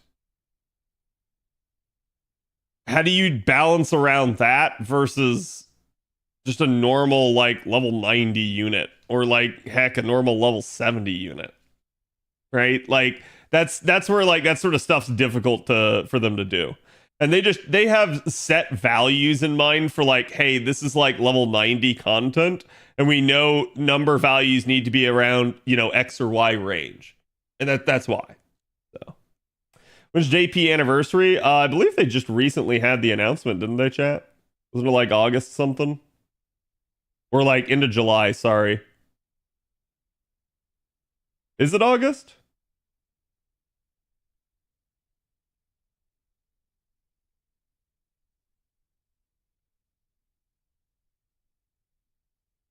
Fireworks are over. Nice. Akashi, thank you for the follow. Melt with her Bonsi up as a passive, gonna destroy Night Class thoroughly though. I mean, hold on, let me go look at Melt because I haven't seen Melt in a hot second.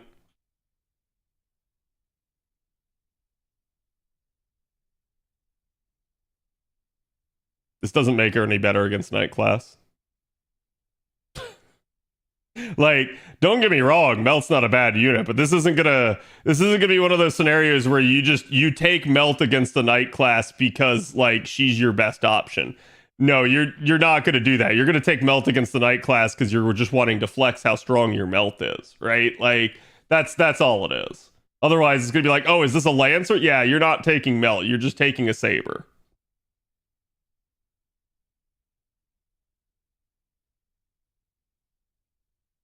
I can wait no longer to roll for Arcuid. You're gonna have to wait.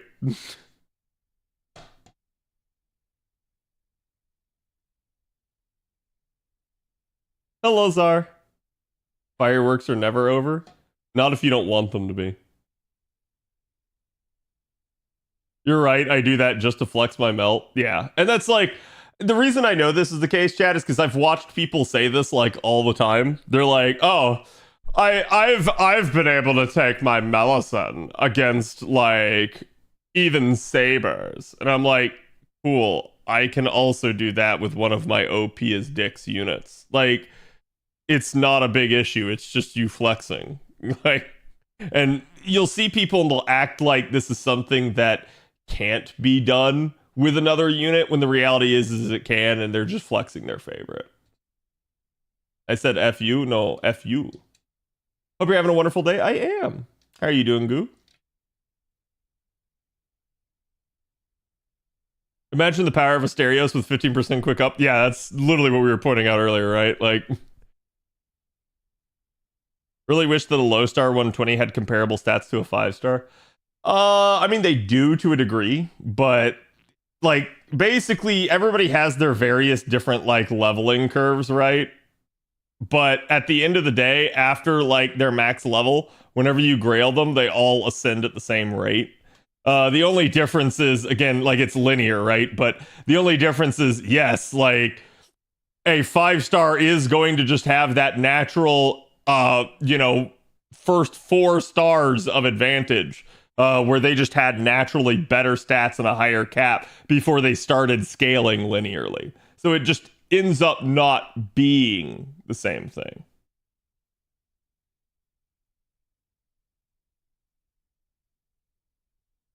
Y'all waited 2 years for this, you can wait 12 hours more. Well, like I said, I'm surprised that like NA actually, like we have no memorial quests right now. There is literally nothing going on. It's just Oku if you want it.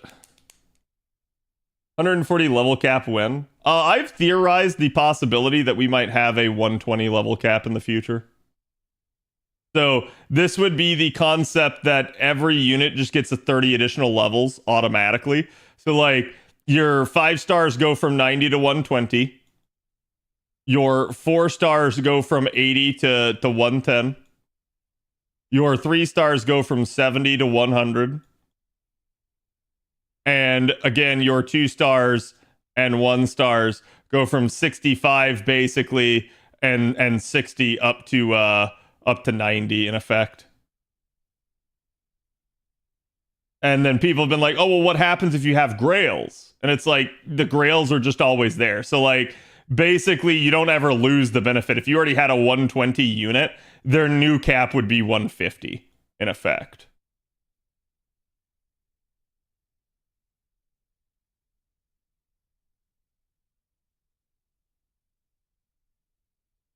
Tinkered a little with the Merlin idea. Oh, no.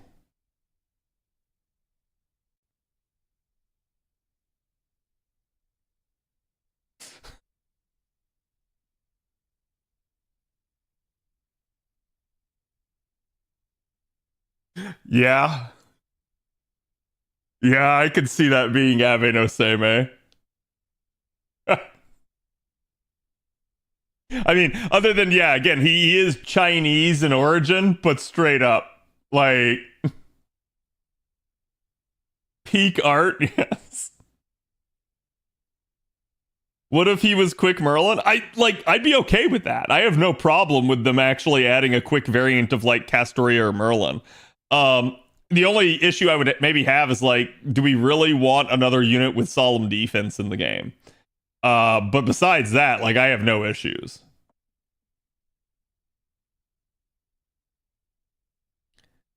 And having a cracked copy of any unit, being able to bring them to neutral or disadvantage, just because you can. Yep. What if it's Solemn Guts? Huh? How does that even work? Is it Guts that has a chance to just, like, invalidate damage? I don't know. Azul, thank you for the follow. Unremovable Guts? I mean, we do have quote unquote a like necromancy like skill on Rasputin. Yep. I would be mad at you, but I can't because it's your birthday. Oh, for Avalon, yeah. Yeah, no, this is straight up like Abe no Seimei. In fact, we're gonna take this.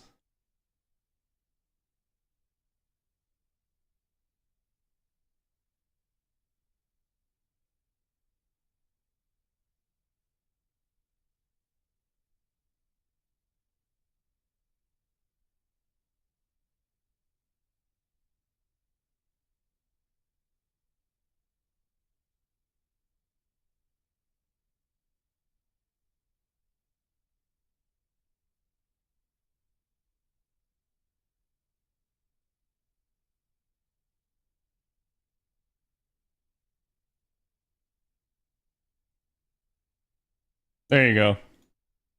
I gave you all credit, okay? I literally said my chat came up with this idea of what Abe no Seimei might look like in FGO. So there you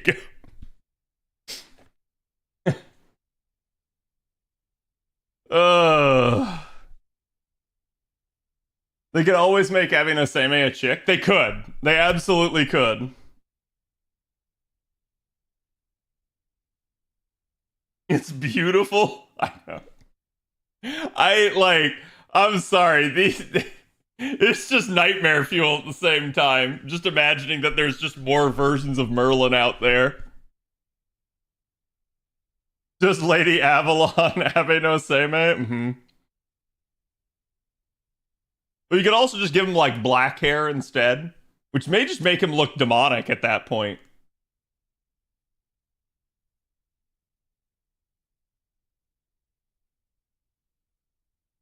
Well, I think in the same way that you see what's his face? Rider Man. Quick Rider Man, 50% charge. Grand Wang. In the same way that you see Grand Wang like basically simping on Daji, I feel like you would also see the same like potential thing play out with Abe no Seimei and Tamamo.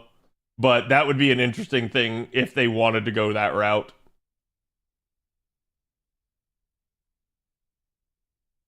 Lady Abe no Seimei and Doman is extremely uncomfortable about that. I mean, I've said before that I could also just see straight up like Doman being Abe no Seimei alter, right? And so like Abe no Seimei just looks like Doman. just isn't evil. Just maybe scummy, but isn't evil.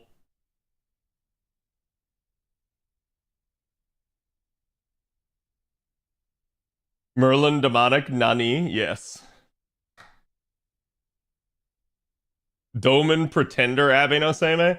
I mean, in a weird way, he already kind of was that in 5.5, right? Like, there's nothing that strange about that concept. That was already a thing.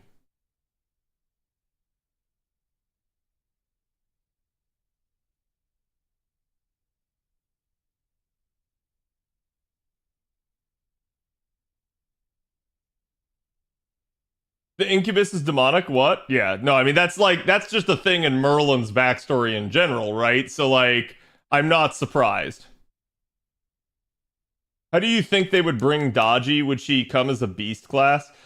I mean, according to Nasu, we're never getting another beast class ever again. So, I don't know whether or not to believe him on that. I'm sure we'll get beasts, like the characters as summonable units, but will it be another beast class? I don't know. So, I'm sure there's some sort of like loophole that he has for that, because again, he got called out on the interview where he said that by Takeuchi. Takeuchi's like, "Whoa, can you say that?" And he was like, "What? It's technically true." So I don't know, right? Like, do you trust Nasu on that statement? I have a sudden doubt. I know Shiki Saber will be able to loop due to her NP not killing before damage anymore, right? But this is just for Shiki, or death does not proc for damage anymore when it happens. Just for Shiki. They didn't change it for all units. And Shiki is a black Grail looper now on JP because of it. I have to work till 10 p.m., so not only will I have to wait an extra 7 hours to roll, no Wi-Fi at work, but I'm pretty much guaranteed AP overflow. Oof. Oof. I mean, you could try to get it done in the morning, depending on when you wake up, but yeah. You'd still have some amount of cap. I'm going to say it could be similar to Oberon without the demerit. I don't think you're going to see Oberon without the demerit. I feel like the demerit is the only thing that keeps Oberon in check. Otherwise, why is everyone not just constantly running Oberon in every slot for everything? Buff Summer Nito. Summer Nito needs it bad. Like, really bad. When you call a unit a Black Grail looper, do you mean with one copy of Black Grail or MLB? I mean the unit can loop from 0% starting charge, and damage is not, like, being calculated into any of that statement. So, like, I'm not saying, yeah, you might need more damage. You might need an MLB in some cases. But, like, it is, you can start from 0. You do not need additional forms of, like, NP gain or charge or something to help you out. So just one copy, if you want to think about it that way, yeah. Enrique, thank you for the follow. A better way to put it is you can start without a craft essence. Does that make any sense? Because if you can start without a craft essence, you can literally use any craft essence you want then.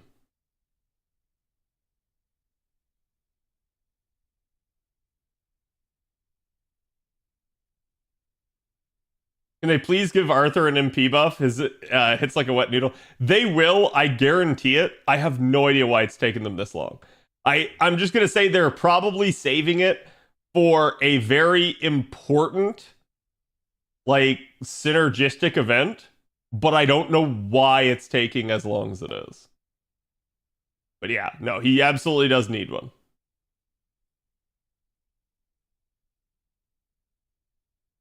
Saving it for a story event? No, it's heavily implied that that's the case.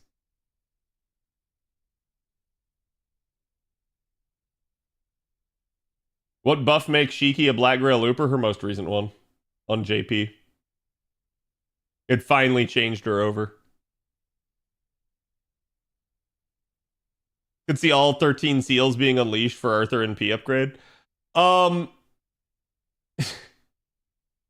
Probably not. And the only reason because of that is because there's so many conditions for all the seals to be unleashed that like you can't just use it. Like for instance, Nasu just wouldn't let that happen for like, oh, I'm just running around farming with Arthur. Like they're gonna go no. Like you might see that happen once in the story. He might get an NP upgrade because of it. But it will not be like when you NP with Arthur, he's NPing with all 13 seals released. All 13 seals would literally be a plot ending crisis. I wouldn't say a plot ending crisis, but it's a crisis at which the entire like existence of Earth is on the line, like as a whole.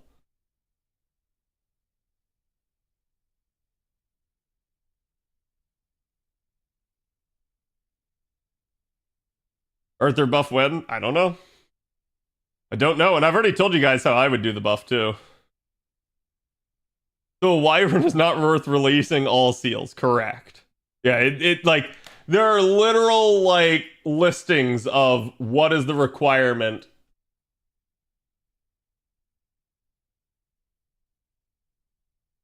Here, chat. So the restraints of the round table. Okay. The restraints. The enemy must be more powerful than oneself. The battle must be one-on-one. The enemy must not be an elemental, aka someone born of Earth, right? And that means like not like they can't be born on Earth, like literally someone that is born of like the earthly magics, right? The battle must be one against evil. The battle must not involve personal gain. The battle must not be against humanity. The battle must not be inhumane. The battle must be for truth. The battle must be to live. The battle must be to save the world. The battle must be to defend the human order. One's comrades in arms must be courageous. This is really weird to me because we go, one's comrades in arms must be courageous, but the battle must be one-on-one. There's several of these where you could almost say they're opposing, but there could just easily be a thing where it's like, yeah, your allies are there, but they're watching from the sideline. The battle must not be against one of pure heart. The battle must be an honorable one. So, like, it's straight up very difficult to have any of these conditions, let alone them all being true. So, yeah. This is why, like, normally when you NP with Arthur, it's like you get, like, 3 or 4 of the seals undone. You don't have the majority of the seals.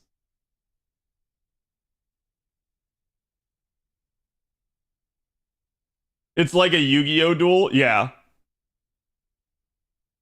Only instead of just sending them to the Shadow Realm, you're sending them to the Shadow Realm and then blowing it up.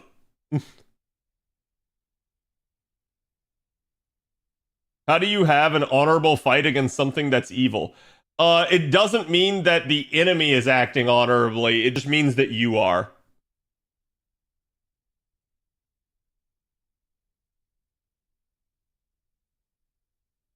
I really wonder how they did that when they used Excalibur against Safar. I really wonder that too. I could definitely think of several here that are in play against Safar though. Like, and that's the idea at play is that an alien's gonna qualify for a lot of these things, chat. Like something not from Earth is going to trigger a lot of these just naturally, right? Because that's just gonna mean, like, for instance, enemy's probably gonna be more powerful than you. One-on-one's a weird one to be in case. We can maybe say it's evil, but that's another one that's up for grabs, right? It wouldn't be against humanity. You have to assume that the battle must not be inhumane is going to be also true because it's going to be like, oh, it doesn't involve personal gain, yada yada yada, right? Like, so that's going to be a case. The battle must be to live. The battle must be to save the world. The battle must be to defend the human order. So, like, if you have an alien, you literally have like several of these ticked off, right? Aliens are bad in Type Moon, yeah. I mean, and there's definitely like that qualification. So like when you consider Safar, the enemy is definitely more powerful. It's a one-on-one fight in that regard. It's not an elemental. If we're considering Safar evil, then it's evil. It wouldn't be for personal gain. It's not that you wouldn't benefit from it, chat. It's that it's more for the benefit of all of humanity. It wouldn't be against humanity. It would not be inhumane. Okay. It basically would be a battle for truth, maybe, right? But we'll leave that one unchecked. It would be a battle to live. It'd be a battle to save the world, a battle for the human order. And you assume it's going to be a battle for an honorable one. Like, you would check off the majority of these just naturally, and the only debatable ones are like, is it for truth? Are your comrades in arms courageous? Is this against one not pure of heart? Well, if it's against someone that's evil, they're also not pure of heart, so you automatically get that one. There's maybe like two here that are debatable, right? And this is why, like, I've said this before, because there's all these like lore arguments about like who's the strongest servant in Fate, and every single time we have these arguments, I always just kind of chuckle and don't involve myself in them, because usually, while we can say like, oh, so-and-so's the strongest, I don't care how strong you are. The way like Artoria and Arthur both work is however strong you are is how strong they are. They are just as strong as they need to beat your ass. Because that's the whole ceiling of Excalibur and Rongominiad. Like, that is exactly what's going on with those weapons. They are literally weapons to defend the entire planet. So they're going to be as strong as they need. And I've had people be like, oh, well, Gilgamesh can destroy the entire world. And I'm like, you're not wrong.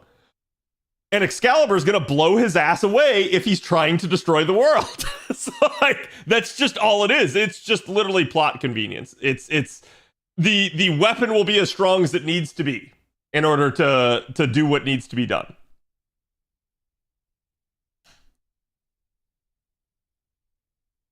Okay, but Arturia has an upgrade and Arthur doesn't? Yeah, but this wasn't about that. Like, I'm not arguing that Arthur doesn't need an upgrade. He absolutely does. You can just go Cosmo style and yoink it. True. Several units can destroy the world with ease. Yep.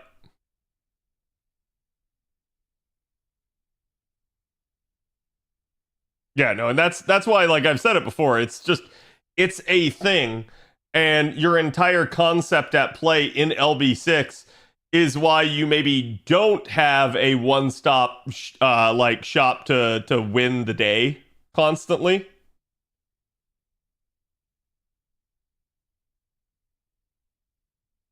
You need to be more skilled and powerful without crossing over the Godzilla threshold of moral event horizon. Yeah, that's just probably not going to be the case, right? Because you probably had to cut corners to get that powerful. It's literally, how am I more powerful than the chosen one? Well, I cheated. And it's like, okay, well, get rid of that seal. Let's get rid of that seal. Let's get rid of that seal. Like, Cad, explain the restriction of truth? No. Because I'm going to tell you right now, Nasu would have a hard time explaining that one. You could probably be able to tick most of them with the LB6 final fight as well.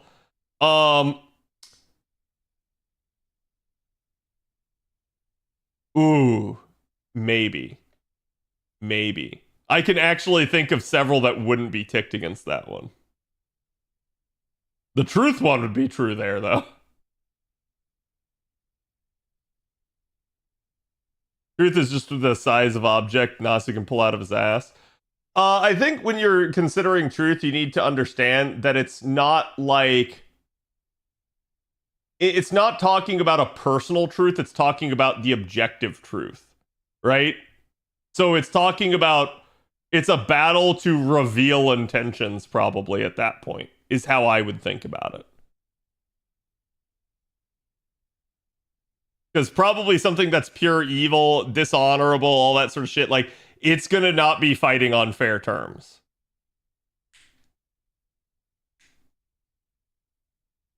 Like, why does Safar want to come to Earth and destroy it? Well, you might not know that, but you might be needing to stop Safar, so it's a battle for truth. You need to find that out. A personal truth would conflict with personal gain. No, not necessarily. I'm just saying what truth means there probably depends. It probably depends on the circumstances. And I'm sure there's going to be some where, like, we're probably going to see a scenario where Arthur actually does drop all the seals at some point, and then everyone's like, oh my god, that's freaking amazing. And then someone's going to go, wait, this didn't qualify for all the seals, and it's just going to be a case of it's their personal opinion for why it didn't. And then you're going to see all the lore nerds go, oh, but it actually did, and here's why, and we're going to bend over backwards to explain it. Which, I'm not saying either side is wrong at that point. They're both crazy.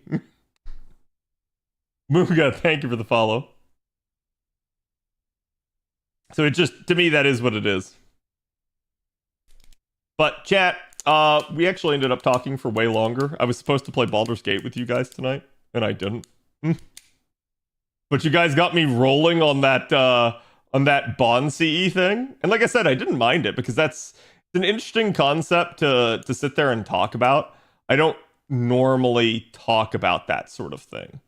So it was an interesting idea to humor and like walk through with you guys what that would mean and how we would approach that, right?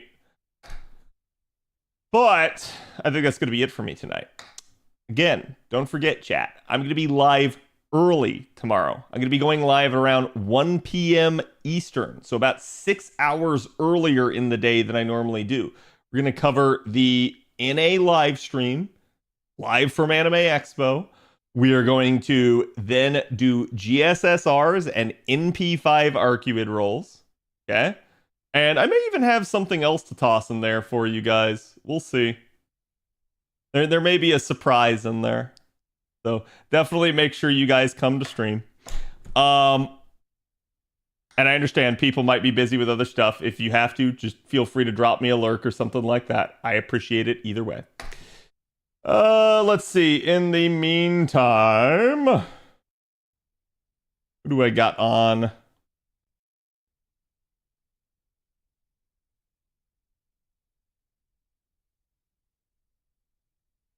I'm gonna go send you guys over to Mr. Fox. He's on doing some FGO.